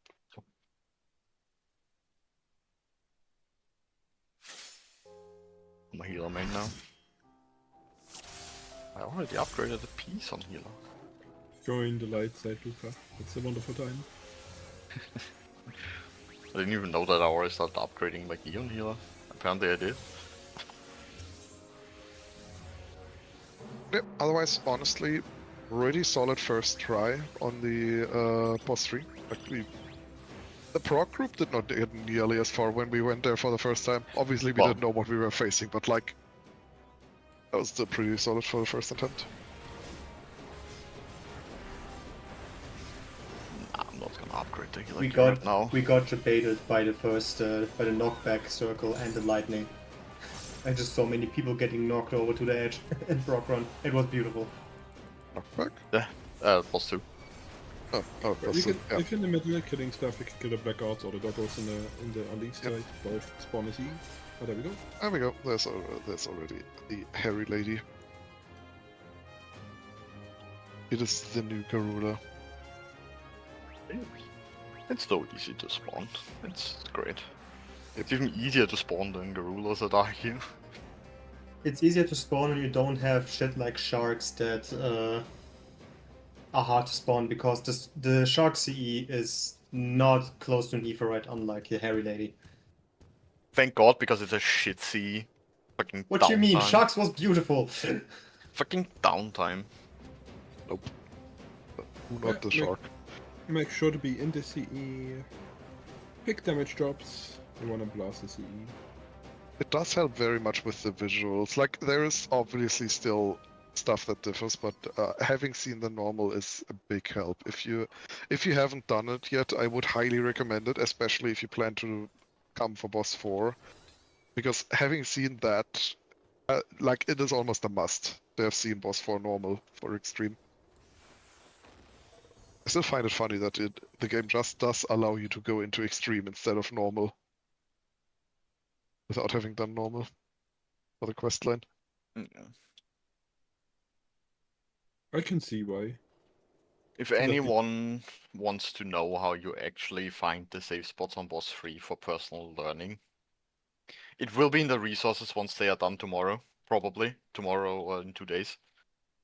But for now I can also explain it if you want to know how you actually find them. It's not actually It's in a that raid plan, difficult. technically. It is, It's technically in the just raid a bunch plan. of rules you have to apply to, like, which head goes where. Finding the safe spot isn't the difficult thing, it's remembering the whole fucking order. Yep. And then taking care of specific cases like the fucking lightning head on north-south plus first lightning Yeah. first. That is just such a shitty combo. And we got it twice. Okay. I don't think we've seen it in like, I don't think we've seen it in proc beyond like 1 or 2 times in total. So when the heads always go out in the same order, that's the first bit of information you need. It always sends the 2 ice, then the 2 lightnings, then the 2 fires. For ice, you care about the one head that goes intercardinal. One of them goes cardinal, one of them goes intercardinal, always. The one that goes intercardinal tells you where the safe spot is. If it goes northwest, the safe spot is northeast. If it goes southwest, the safe spot is southeast. You always stay north-south, it's just the opposite east or west side of where it goes. For lightning, there's 2 patterns. If they go east and west, like if they both go intercardinal, then the safe spots are east and west. If one of them goes north or south, then the safe spot is opposite of it. So if it goes one of them goes north, the safe spot will be on south. And for fire, there's technically 2 of them. I only call one because there's no point in calling both. The fire one, there is a very small one between both of them, but the bigger safe spot is across both of them every time. Unless they are perfectly opposite of each other, which can happen. We actually had it happen twice today. then the safe spot is just between the side of them.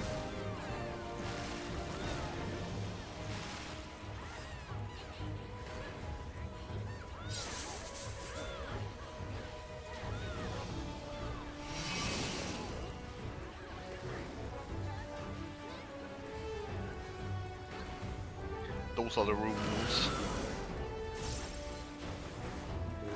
Someone got eaten. It's a Lalafell. And only on the second and third time, only on those, is the fire spot opposite of the ice. Oh, is that actually a rule? Did Yes. not think of that part. Only on second and third set though. Also, the ice safe spot does move from the corner to the center of the opposite side. Yes. On second and third, the ice spot moves to a cardinal, like either east or west.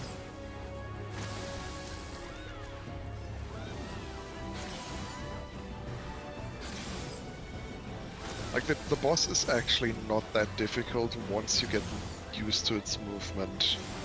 But reading it and like actually getting used to it is the difficult part for that one.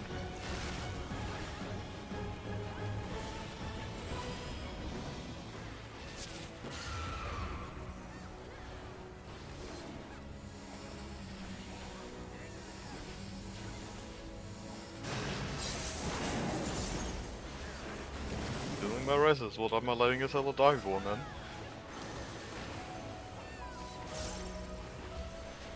The bigger question is, why would Azella die in the first place? Azella is a good noodle. Actually, is Azella a good noodle? No.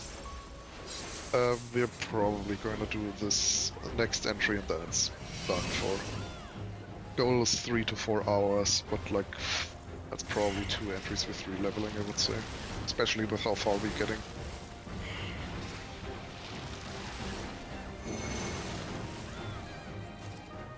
Out we go. Everybody's reloaded. We leave the instance. Here's the question And though. we One re-enter good into move Extreme. and a bad What's egg. the... I cannot hear you loud enough, so if you could just type the question out, I would prefer that.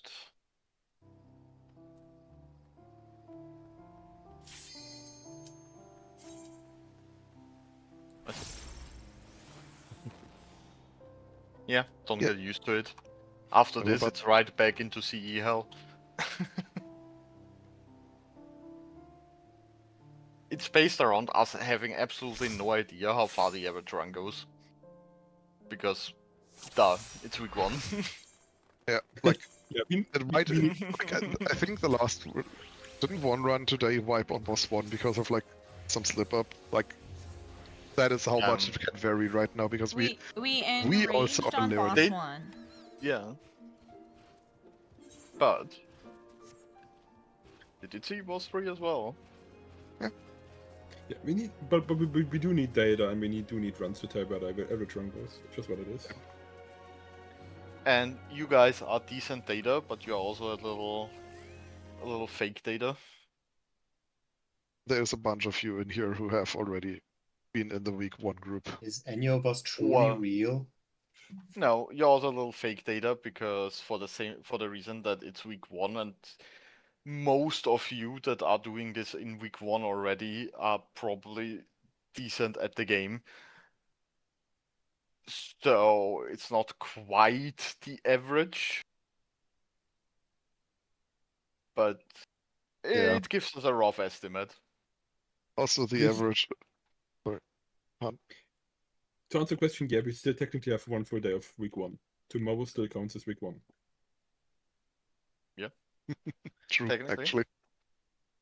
So if we cleared this attempt, This week is not over. The week is only over on Tuesday.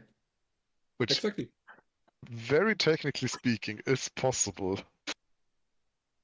Because we do have 1 dancer. You already know that if we get to boss 4, you will see 40 deaths on the first elemental mechanic. Yep. Boss 4 is another beast also. I would once you get used to both bosses, yeah, and this is once you are used to both of them, I'd argue boss 4 is easier than 3. By far. Yes, but Once you're it's used to so them. hard that like if any puzzle piece does not fall into place because like someone tripped on one mechanic, you're just dead anyhow. By no fault of your own. That is kind of the It's issue. You see. not that bad, but it can be. I mean, on the last run yesterday where we got there, I died because my healers died, so I couldn't do the Well, dancer yes. debuff on the elemental Yes. con whatever. It So, can spiral a bit, like, yes. that is what I mean. Like it can just go very wrong very quickly. Hold on, I'm playing healer. I need to actually But pay like, attention to mechanics and fates. I've been doing surprisingly well on healer. Like my DPS is probably in the negatives, but hey.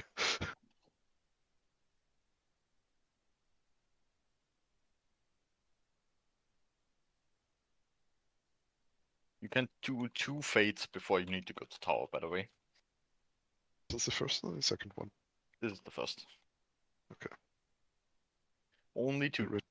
My red mage needs more experience. Yeah, so does my necro. That's my last. So does my summoner. That's my last job, Necro. I can play healer, don't worry about it. I'm just usually playing tank, so I don't really give a fuck about any of the mechanics that happen on fates. The only one I really care for is the petrify mechanic on the eyeballs. Don't remind us of our first clear run. Before this, we had we had the Caterpillar's Fate, and it's like, yeah, so many people died.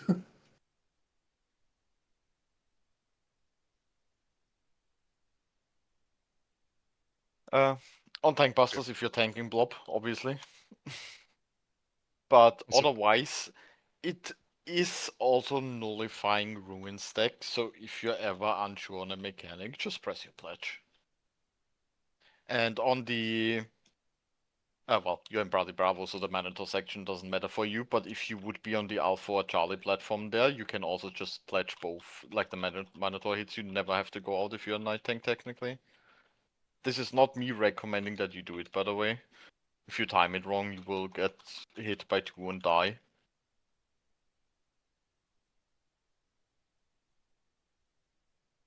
No, it's physical, but it's 2 generally hits. It is 2 hits, so don't be funny with Shirahadori. It's 2 hits, you Also, will die. there's no real point in doing this. I mean, I have done this all the No. time, You but probably have to there's hold no DPS. point because yeah, it dies quickly anyway. So if you're unsure about the timings, just don't do it. You're gonna hold DPS most likely anyway. Yeah, like in general, you can do quite a lot with Shiro, Dori, and Blink in here. Your real Blink good is use, very valuable on white mages.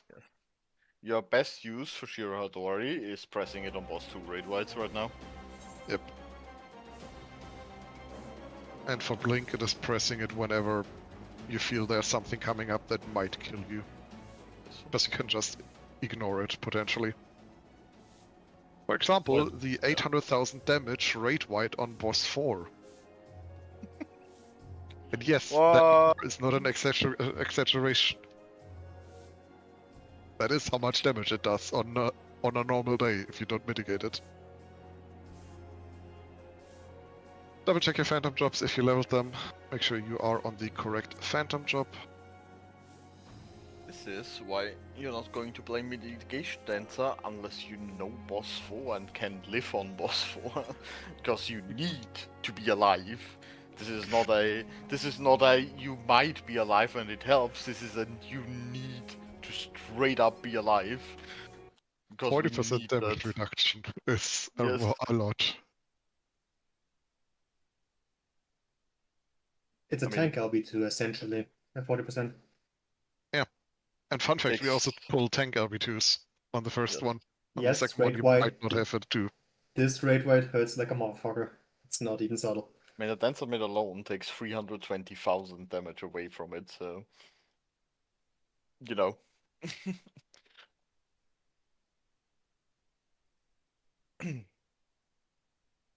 I think it's just a personal vendetta against me because I stopped taking dances on reclears. So Yoshi was very unhappy with that. I've made them mandatory instead. I mean, My Yoshi theory is that I thought I And wanted to make he was Doom Age also this- essential, but This no. guy's playing too much circle. Let's also remove that. It is Like- it is quite the reversal from FTB. Also, the fact that you can't invuln traps anymore. Like, You can't also invuln them anymore in FTB. That is a retroactive change. It still works in And DRS BA. and BA. Wait, in Oh, DRS, DRS BA, you it can. still... Yes. DRS and BA, it works, right? yes, No, BA Yes. doesn't, I think. So BA should work. What? it still thought does. it- It still does. It only it? changed to FTP. Okay, I thought it Okay. could. I thought it worked. Doesn't work in BI. But yeah, fair. Well, if it never, I have not done enough BA, so you know. But if it never worked, then it still won't work. But No, if it it does works work. before, It it does, will it does still. work. then It's it will used still- commonly to refresh indom stacks. Yeah. It does work, and it should continue to work. Yeah, then it will still work. From what I, It's from what only I FTP. know, from what I know, the loop room normal was tested and that still works. Yeah, it's only FTP where they changed it for No, some they had reason. they had a DRS run yesterday, from what I know, Yeah. and it worked there. Because otherwise, I Yeah. would have heard Freya crash out. Freya was already promising they would crash out if it happens. It's like, how are you supposed to do Steve? Pretty much. Well, percept them and leave them, I guess. But Yeah, like, what are you gonna do? Provoke the mini Steves? Okay, back to back to our content. Double check your phantom drops. Do not jump down until your party leader gives you the okay once we're inside.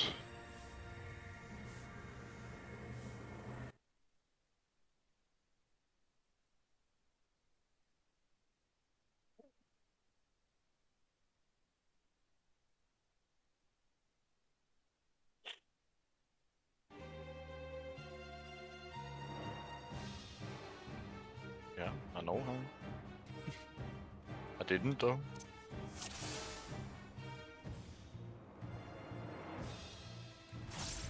Wait for your party leader. Right about it, me. Knight's buff at the crystal. Otherwise, markers, food, ready check. Left-right split. Do some stretches. Well, maybe not now.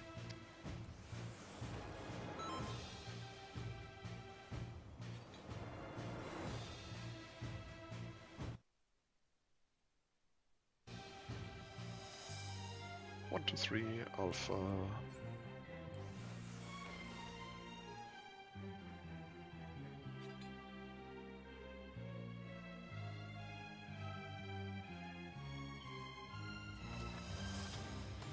Bravo Charlie.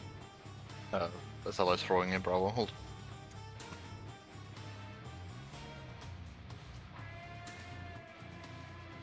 So the lowest is throwing in Charlie.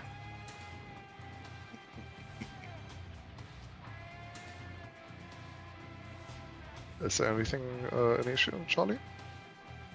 I think I see a person in the back there.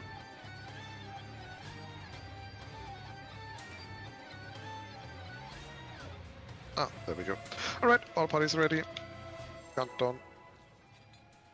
So nice that they at least gave us a countdown, even if they didn't give us shared markers. Yeah. Which, to be fair, for FTB is nice, because we need individual markers for parties. Good. Remember to cleave in the beginning. Got like 6 to 8 GCDs. 2, 1. Well.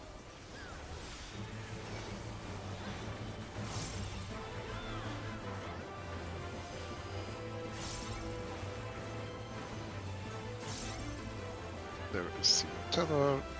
This time I'm not gonna forget mechanic first. We're gonna go front and in the hitbox. Front and in the hitbox.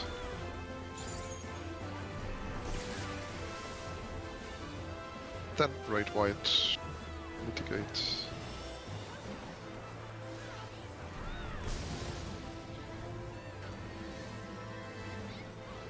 This is the first places. It's gonna be loop cross, loop cross. We can start near alpha.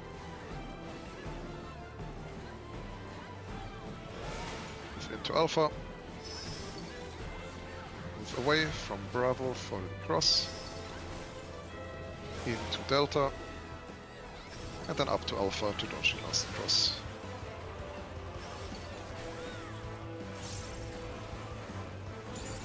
Backbuster.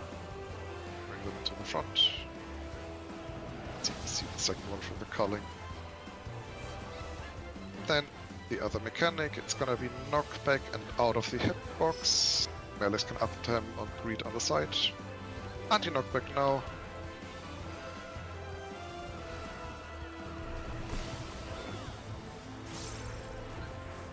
And then the first Arcane Red White mitigate. Then the first Arcane Revelation.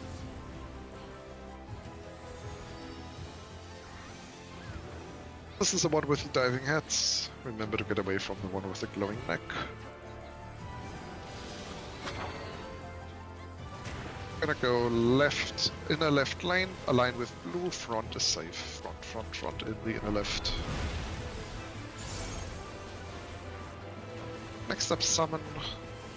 This is the one where we move a box around the numbers. They're gonna be opposite of blue. We're gonna start on 2. And we go 2, 3, 4, 1. We're gonna move to the back after the first hit. Remember to move constantly, don't greed, don't daddle, just keep on moving. To the back, 3, 3, 3. 4. 1.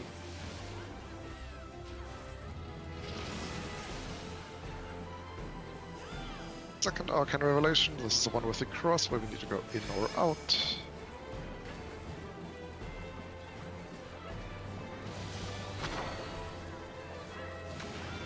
We're gonna go out, align with green, out, align with green, and then move into on blues. Be quick with the movement. In on blue, in on blue.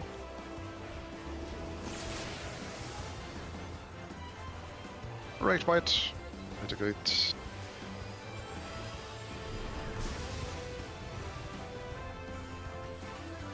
Buster.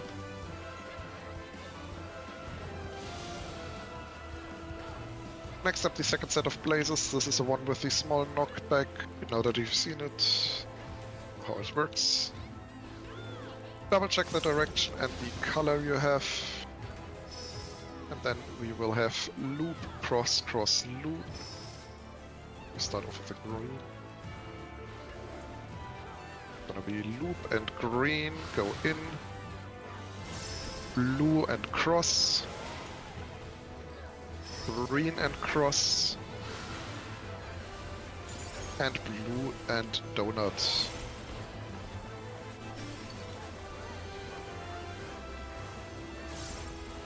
Right, white, mitigate.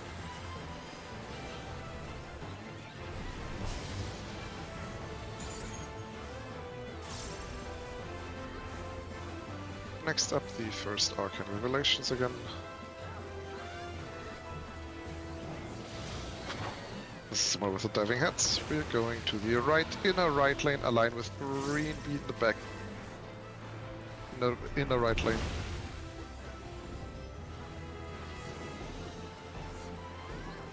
Please be careful with this. We're gonna go out on green, out aligned with green. Pop your sprints, be ready to move in on blues. In on blue, lions. Once the blue head is dead, help out on the green head. Red, white, mitigate. Sorry. Late.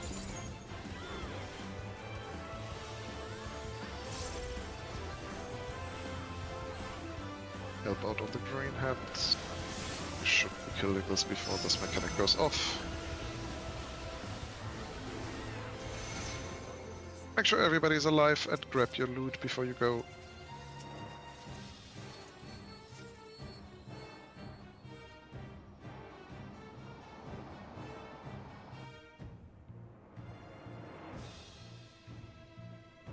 Careful, there can be a trap right behind the red line. Did you skip the loot, by the way, Luca, on the side platforms here? No. Careful, there's one more trap here. Alright, we can go on the right on number sides. You can jump down one voice channel. Don't forget night That's buff. fine. Don't forget your night buff, exactly.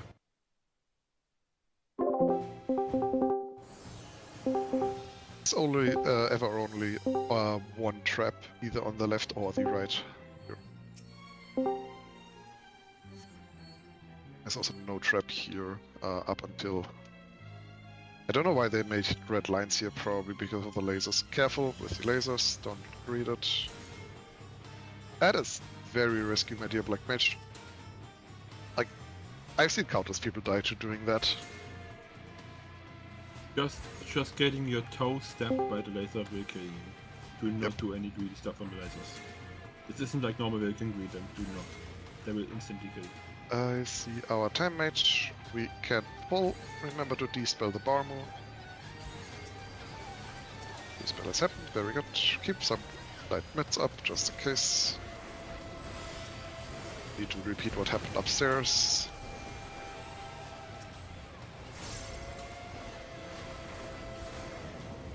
Thanks. You can go and provoke the ads. Draw them back to us. Careful with the searching. It's a big trap somewhere in here. You can pull a bit further back. Just in case. Seems to be a further... There it is. Come back area and check the side bridge already. You would be dead if it was... You can pop it, Marcellus.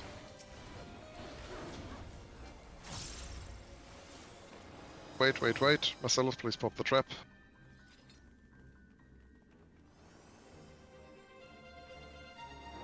Marcellus, if you have trouble aiming, there's a coffer on the first right platform. We can ignore the others, Irie. Just go on. If you want, Marcellus, in the character configuration under target, there is an option for ground targeting settings. That like says limit ring movement to targeting range. That is very helpful for rangering. We can pull these ads.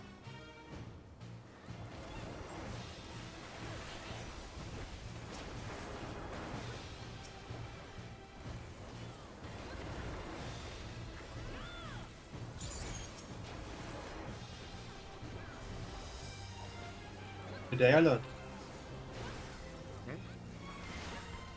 Sorry.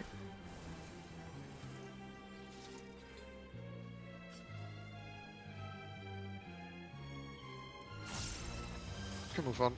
There's no trap down here, only up on the under the pots.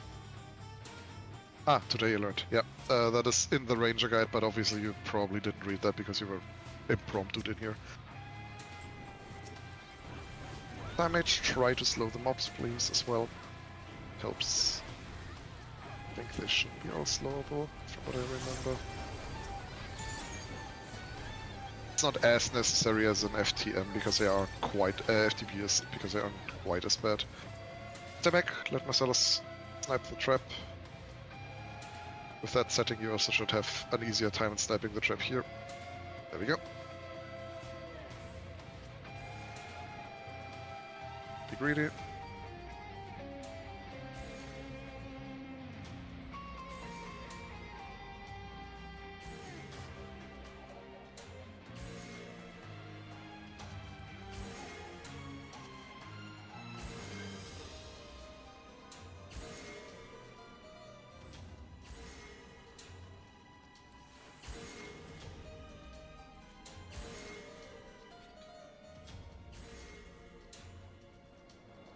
We can...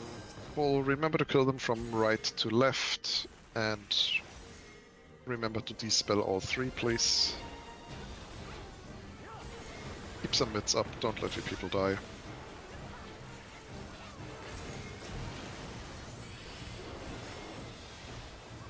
Also, dodge the orange. It's very hard to see on the ground, unfortunately, but there is orange on the ground here.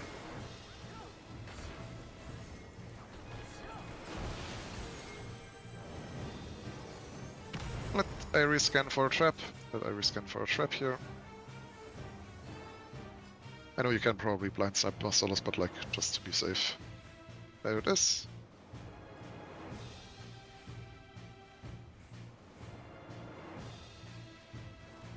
And this time we won the race. And it is only a race if the host wins.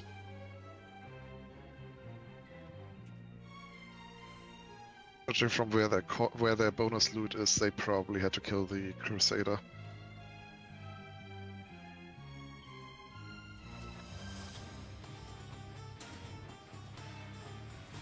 You can jump up on voice chat. Remember to not run ahead once we are there.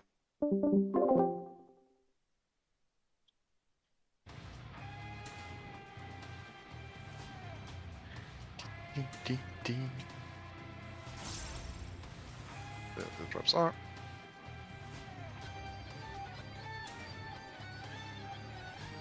Right, plus 2 time. That's already looked pretty good for on the first try. I'm hoping it will look even better now. We can do ready checks, markers. I was about to call for macros, but we are not that far yet. Lost. I don't really need them here. We can see if something comes up down the line. Yeah. Like, it's just force of habit. Yeah. Alpha 1, 2, 3, Charlie, Bravo, all parties are ready, all tank stances off. We need a main tank. Oh no, we need a new main tank. Who feels according to Marcellus, main tank? you've been in here so much, yeah. Off you go. Marcellus. Yeah, Marcellus can do it. In that case, I might actually give cardio to them, considering I didn't do that the entire last run. I sometimes play Sage. That is a chat.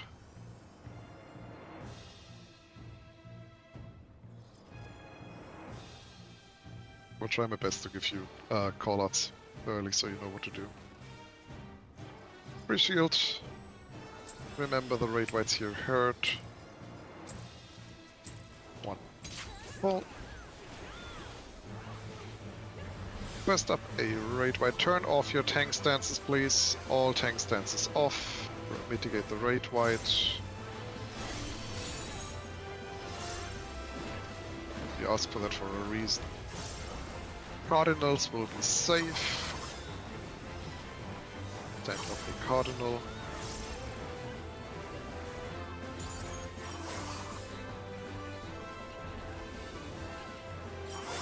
Careful with the sword.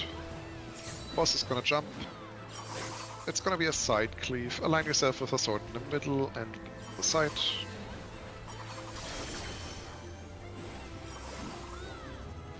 Be on his back. No swords from the middle here. And be in front of him. Watch for the sword. Watch for the swords. All the swords. Right, white, mitigate.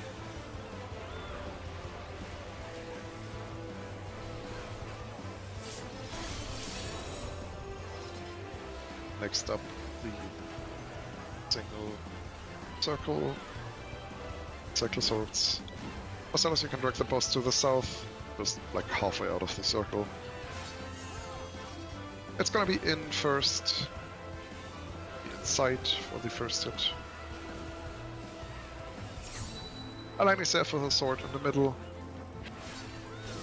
then move out in a line. Sword dance. And just stick south, Marcellus makes it easier. Gonna move on to the 4th hit. Go to 2, go to 2.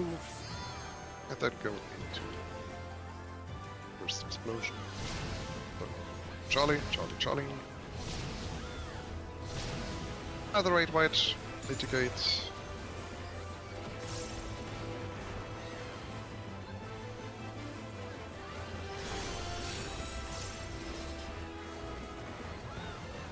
And then we get the jumps.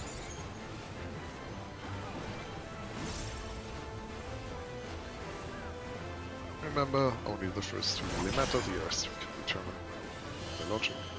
We're gonna start on 3. Aim for Alpha, the second knockback is from Bravo, it's 2nd and 5th on Lightning. Aim for Alpha. Then go to Bravo. Aim for Delta. Aim for 2. Aim back to Delta. Anti-knockback. And align yourself with a sword from the middle.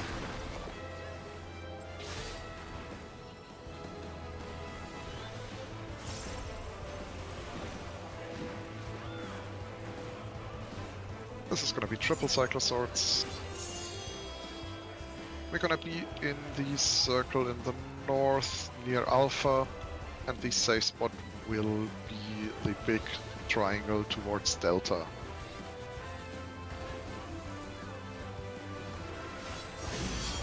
Go.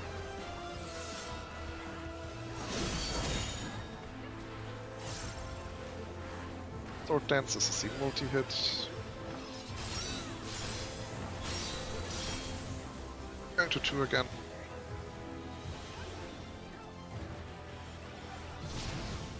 Go to Charlie.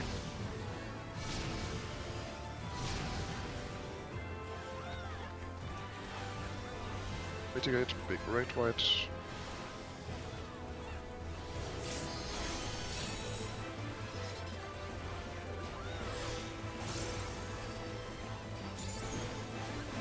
It's throwing swords again. Get clipped by the swords and then stay on a cardinal, stay on a cardinal. Be in the middle ring here, the one where the numbers are. What is dangerous? This is jumping, we are going with a side, it's a side cleave, align yourself with a sword.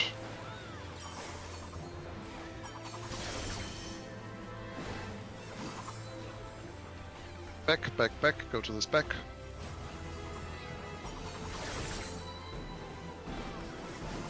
And side cleave again, align yourself with a sword from the middle.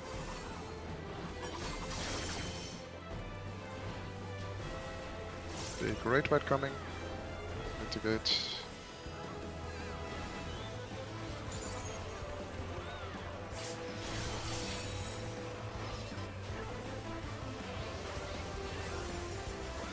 That means fun mechanic time again.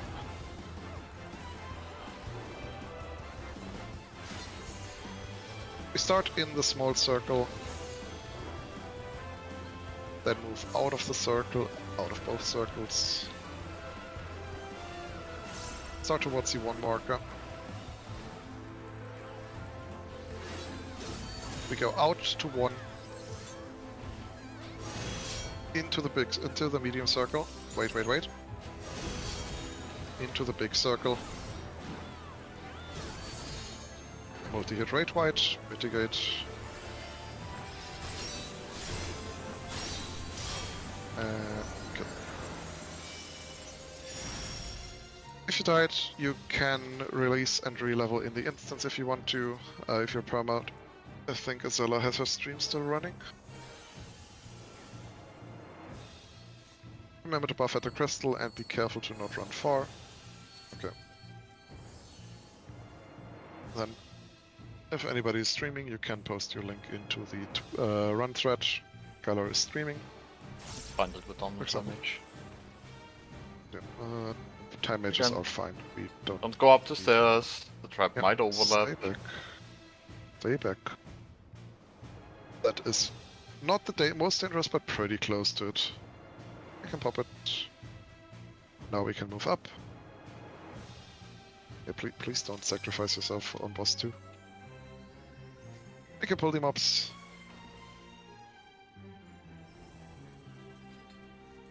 Our thieves can go scouting. We kill the owls here.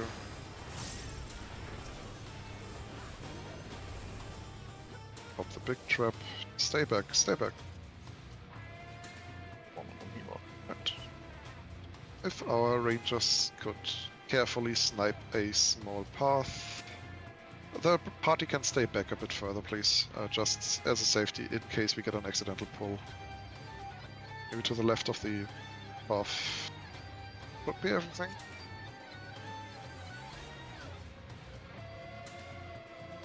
And that should be everything, right, Luca? Yes.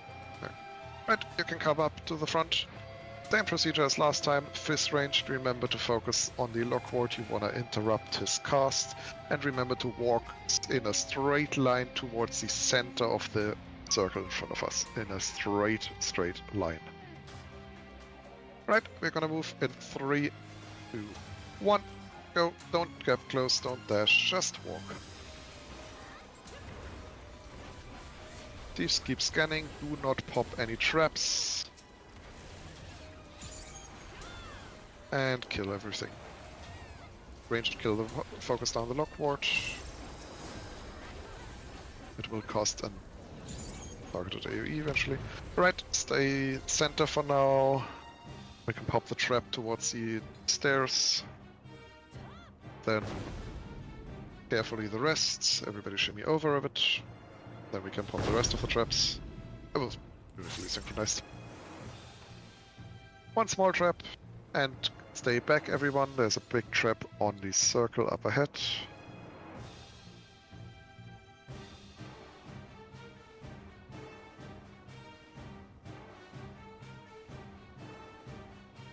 Then tanks, please go with our thieves to give them backup in case the Crusader spawns. Conveniently, our rangers are also tanks, so they can just go with a thief. Actually, no, never mind. We only have one thief. I redied. Okay, Flora will carry. I mean, worst case, we could blind snipe, though then we couldn't get the trap anyhow. The cover. There's the Crusader. Tanks. Pop cooldowns if you have them. Careful for up. It's coming.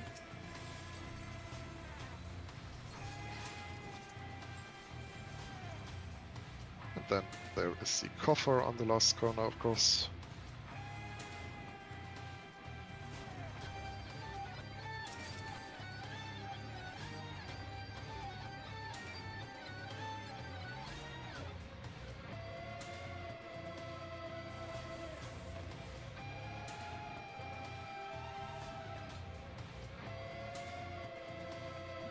Alright, we have our bard still alive. So we can do the sequence as normal here. Well, otherwise I think we would be screwed anyhow. Alright, remember Alpha 1 left, Bravo 2 middle, Charlie 3 right.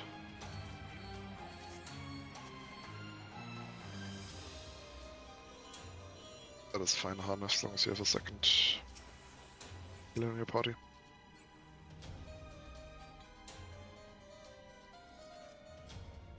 We can do ready checks to see if Body 1 actually has someone to do checks now.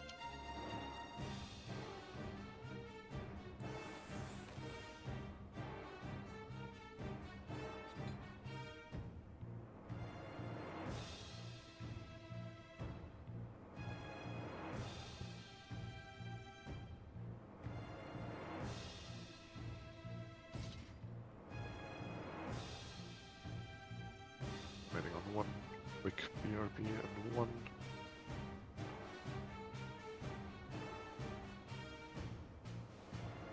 So honestly, anybody in party 1, if you could pop a ready check and just let me know if you have everybody but Han ready. You shouldn't need a healer over there. Or not 2 healers at least. Well, but Han might die to the mechanic. Does he get teleported in here? Actually, Hans probably. I don't know. Yeah, I don't know either. I mean, we could try, but I don't want to risk Hans rest X for that. I mean, surely Han doesn't need that long. Oh, yeah, he's at the bottom there. I can see him sometimes. Yeah, I see him standing there. Just don't know what. It might just Exact- teleport him in, though, which is the. Yeah.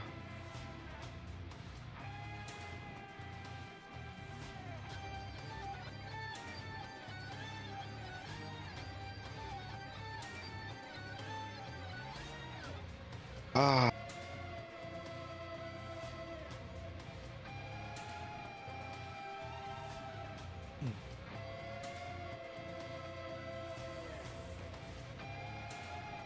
Oh, we gotta pad the time somehow.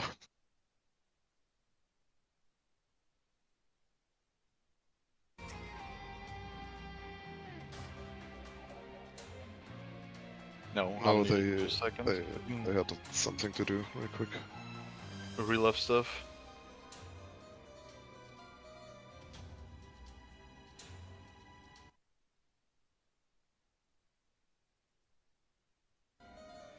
Yeah, there they are. Alright, countdown this. Can't start a countdown because one of our Yell. players is in combat, so here is your yell macro. I I know you all missed it. I hate it. It is so stupid. Especially because like I hear the combat start sound and immediately go like Yeah. somebody pulled panic. Yeah. You have the right one I can look up. Just Yes. look up. 4, 3, 2, 1, go. First up, interrupt, interrupt, interrupt.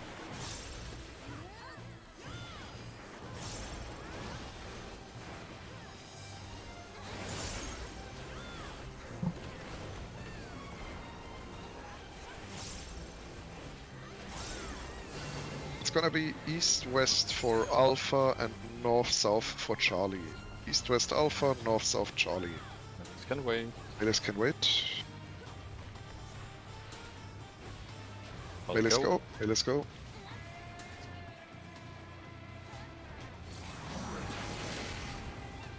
Interrupt on the orb. Now, and then slimes spawning in the north. Bard on Tank Bravo, get stance. ready. Tank Tank stances. stance. Grab the ads, and then Bard stop. Romeo's pellet, perfect. Drag the orbs, drag the slimes onto the orbs, and then cleave them.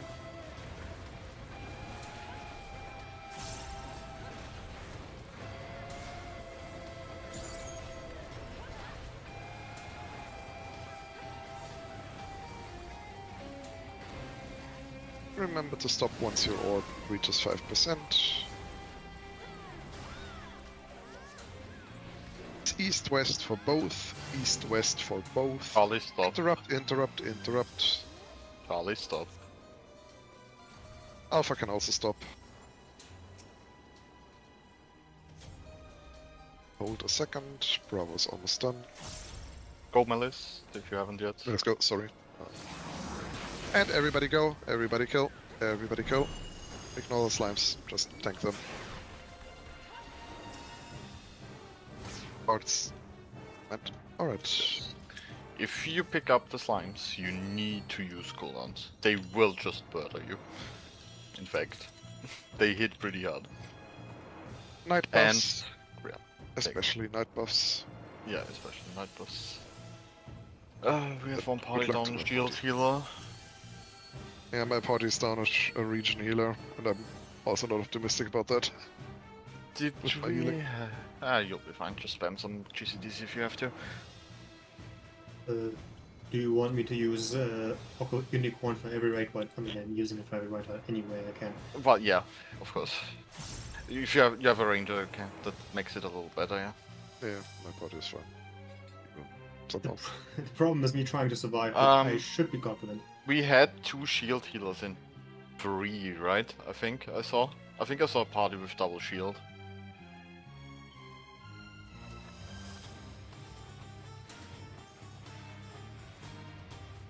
I might be wrong. Just think I did. I might be wrong though.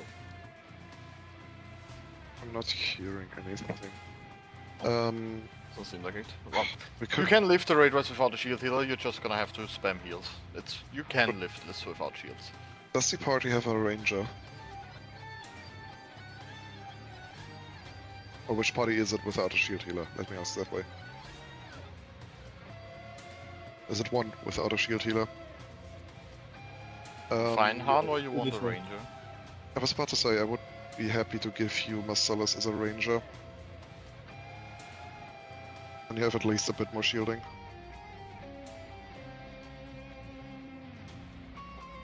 We can do that. Yeah, we can do that real quick. Marcellus is in the back ready to pick up. Be picked up. Just gonna have to boot your perma. Marcellus is in the back ready to be picked up. It's like a call through a shopping center or something. Can someone please pick up Marcellus at the back? We got him. We're good to go. Alright, then we can do ready checks. Any Lucas on call questions? is still. Yes, any questions? Now we do have the time to answer them. We have 36 Yes. minutes.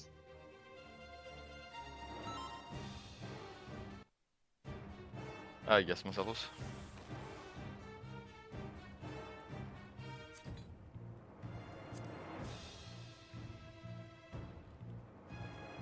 You can cast plenty during this fight, just not very much during elemental mechanics. It is fast, like the fight is fast even when you get used to it, but it feels a lot faster than it actually is while you're learning it.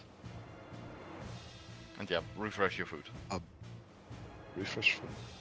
I have a stupid question really quick. If I cardia at someone, then they leave my party and join a different party, the cardia seems to stay on at first. Wait, what? That's not how this works usually. Marcellus, could you quickly jump out again? Marcellus does not No. have... Yeah, because I I don't have the removed cardia. it. Oh, okay. Oh. I removed it because I That- wanted to like see if I can apply it to him out of party, but like, Time for some more science, let's go. I mean, if I can give you cardia, I'm happy to do so. Because it is still bonus Oh, healing. I still have the If- buff on. On the second and third set, Saskia. I'll Not go on the back. very first one, on the second and third one where he does the lines if it's Thunder. Not necessarily first, but if it's Thunder first on Alpha or Charlie.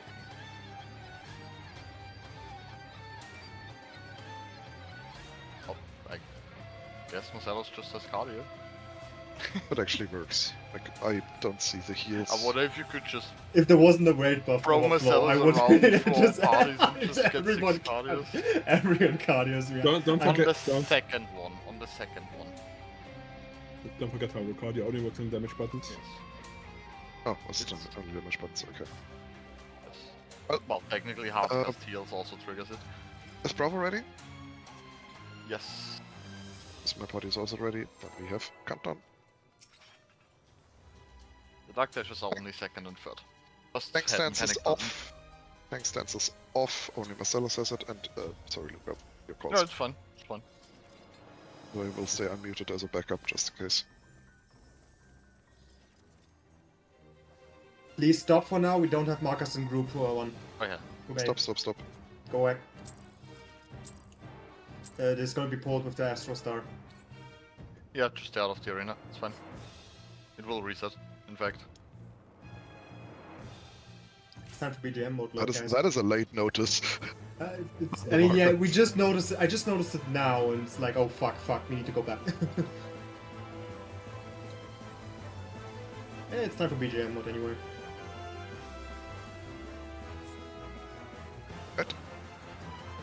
Put down your markers, guys. Who's slacking in one? Probably Han, who was also busy with the swap.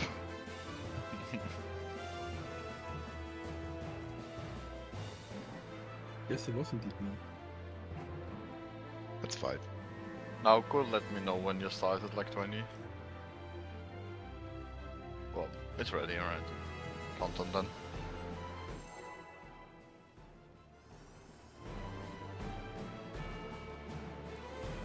Just love randomly seeing the person outside die in my party.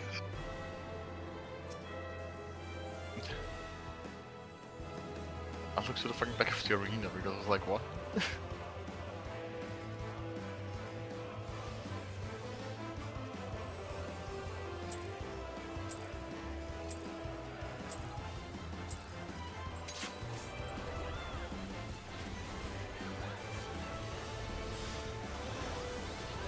Right, right, mitigate.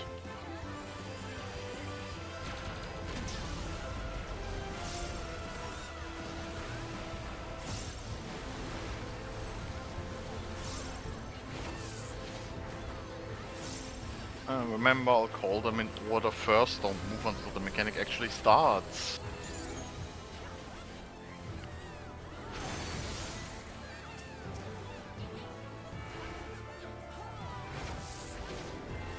Ice is on 1, lightning is Bravo Delta, fire is on 3, Bravo 1.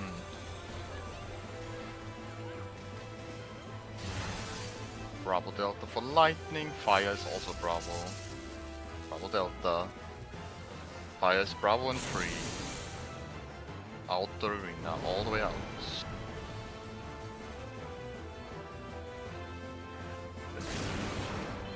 Raid right, rest people, shield your party. Back up south in the meantime, we will have the boss line next. Once he turns, go to his side and behind the head. Lights of boss behind head. Into the line. Behind boss behind head. Behind boss behind head. Alright. Backbuster.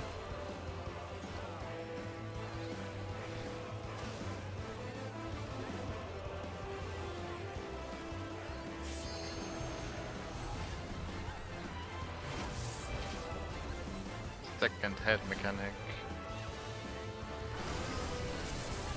This time ice will be a cardinal safe spot instead. Boss will do the lines instead. Ice is Bravo, lightning is south, and fire is 1. Ice Bravo, lightning south, fire 1. Will be Bravo first, then 1, then south. Bravo, 1 south. The line. 1 next. The line. South. South on Charlie. The line. Behind boss. Again and raid wide. This raid wide will be followed by the next raid wide. The Caster of Light Divas is also a raid wide, keep that in mind.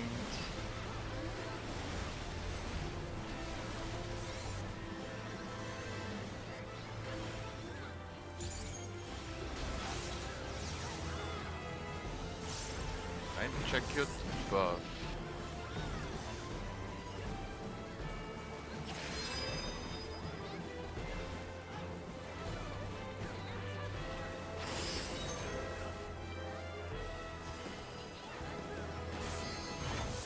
Start on Delta, clockwise,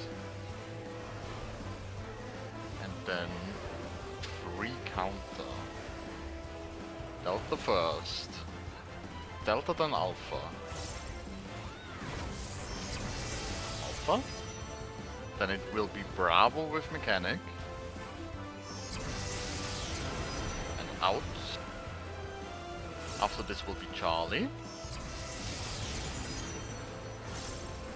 After this will be free with mechanic, Cardinal, Cardinals. 2. After this is 1 with intercards, 1 intercardinal. And then 4.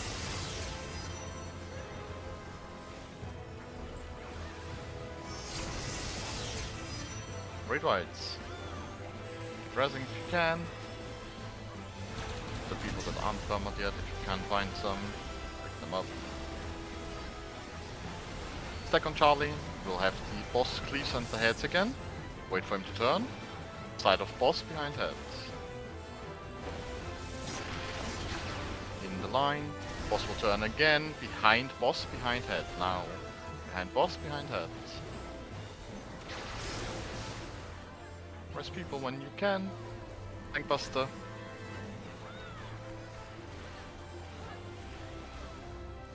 Right below the boss if you can get me up. Thank you. And head mechanic again.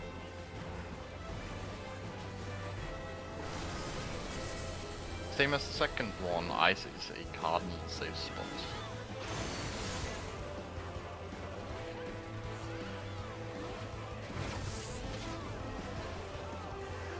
Ice is on Bravo, lightning south, and fire on 1. Bravo, south, 1. 1. Then Bravo, then south next, Charlie, then Bravo, Charlie, then Bravo. Line, then to Bravo. The line after. 9.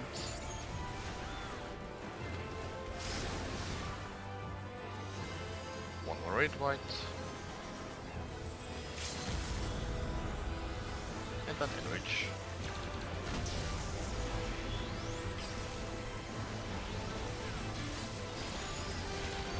A lot better than last time. Even with the rescaling of the boss, it's at 15%, so. And boom.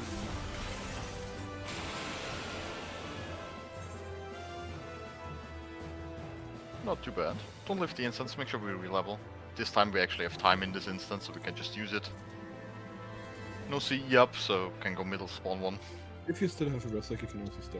That's if Kevin stuff. It doesn't really matter too much though. Need to re-level some people anyway, so. Not too important if you get rest or not.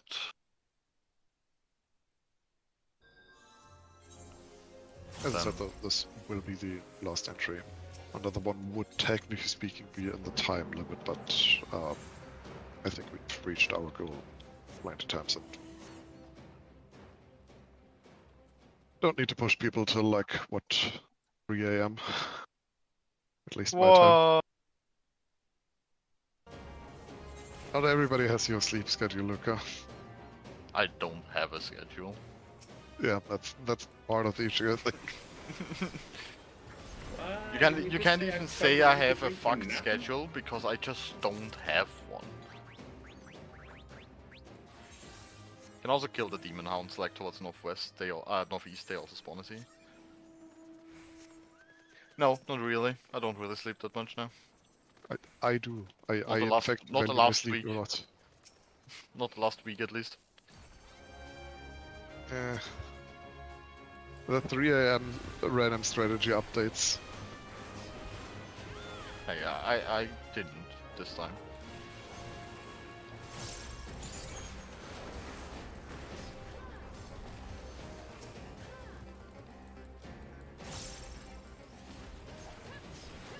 The special bomb, it's here. We're critical though. I mean, that is very much appreciated, Kion, if you decided to stick with it. I can tell you, I think I have had 7 cancels in the last 6 hours. There were a couple people who said like, oh no, this is actually late. That's why it's always important to read the timestamp. Indeed. Yeah. If we don't get enough signups for a run, that is fine. But if we get signups and then need to like replace a dozen people at like 10 in the night on a Sunday, that is a bit more unfortunate. Let's call it that way. Also about the cardio, I think I got healed. I got a few ticks off. Like it didn't say cardio or something like this, but I got Actually, a few healing ticks. Where are you right now? I am currently running to the sea. 'Cause You don't you need, yeah, and you don't need to do any fixing of parties.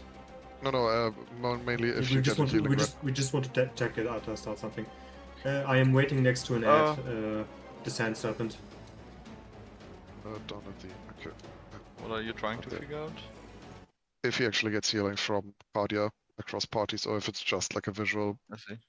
bug with the buff. Because like that is like I wouldn't obviously like actually start cardio stacking on a tank, but for scenarios like this is actually kind of Yeah, please don't, because that was the buff flow might fuck me over. Yeah, well, that sounds like a you problem. Alright. Okay, attack. You getting anything? I don't see Nope. visual. Nope, Nope. I don't. It's I'm just not getting visual anything. bug, yeah. It's not visual. I did see healing numbers, but it might have just been my regens. Yeah, that was probably just a region ticking.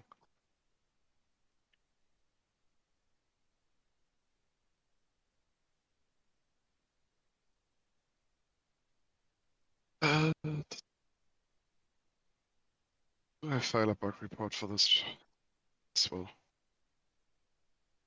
And boss 4, it's a little funny. A lot of the mechanics in boss 4 you have seen in normal mode. Like 70% of the stuff he does you've already seen in normal mode.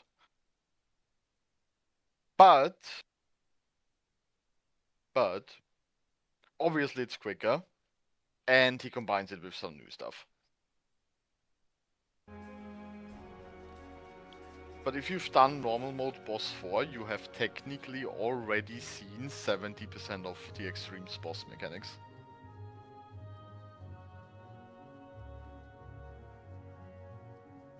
Nope. You will do all 4 weapons in orders. It's a remembrance mechanic. So, for the elemental stuff, first of all, it's 6 rings and they are a little quicker. But what he adds, you will get a marker on yourself that has 2 rings, like fire and lightning, for example, and then starts ticking down. There's 3 different timings for when that marker can show up, and when it runs out, you need to be on one of the platforms that you don't have. So if you have fire and lightning, you need to be on an ice platform when this runs out. This runs out during either in or out mechanics, during the oral mechanic, like the donut and the 2 AoE mechanic, or right before the next set of rings starts.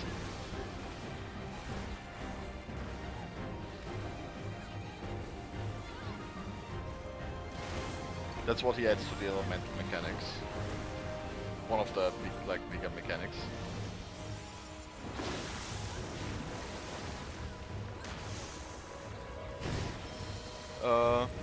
Chemistry adds a whole nother section to it, where there will be the elements from the outside will like go into the middle, and you need to soak all 3 of them in front of the boss.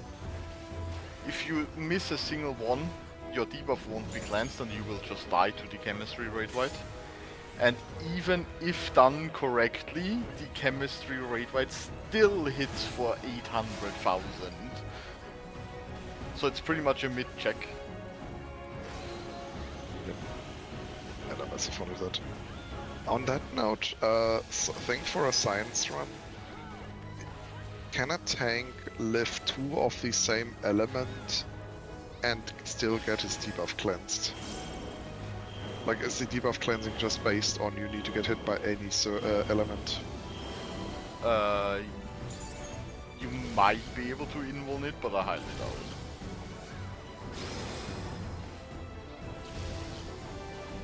That's why I'm saying science run thing. I'm gonna just assume, based on how the mechanic works, that it goes through info. It would be the logical thing, but hey, you never know with Square.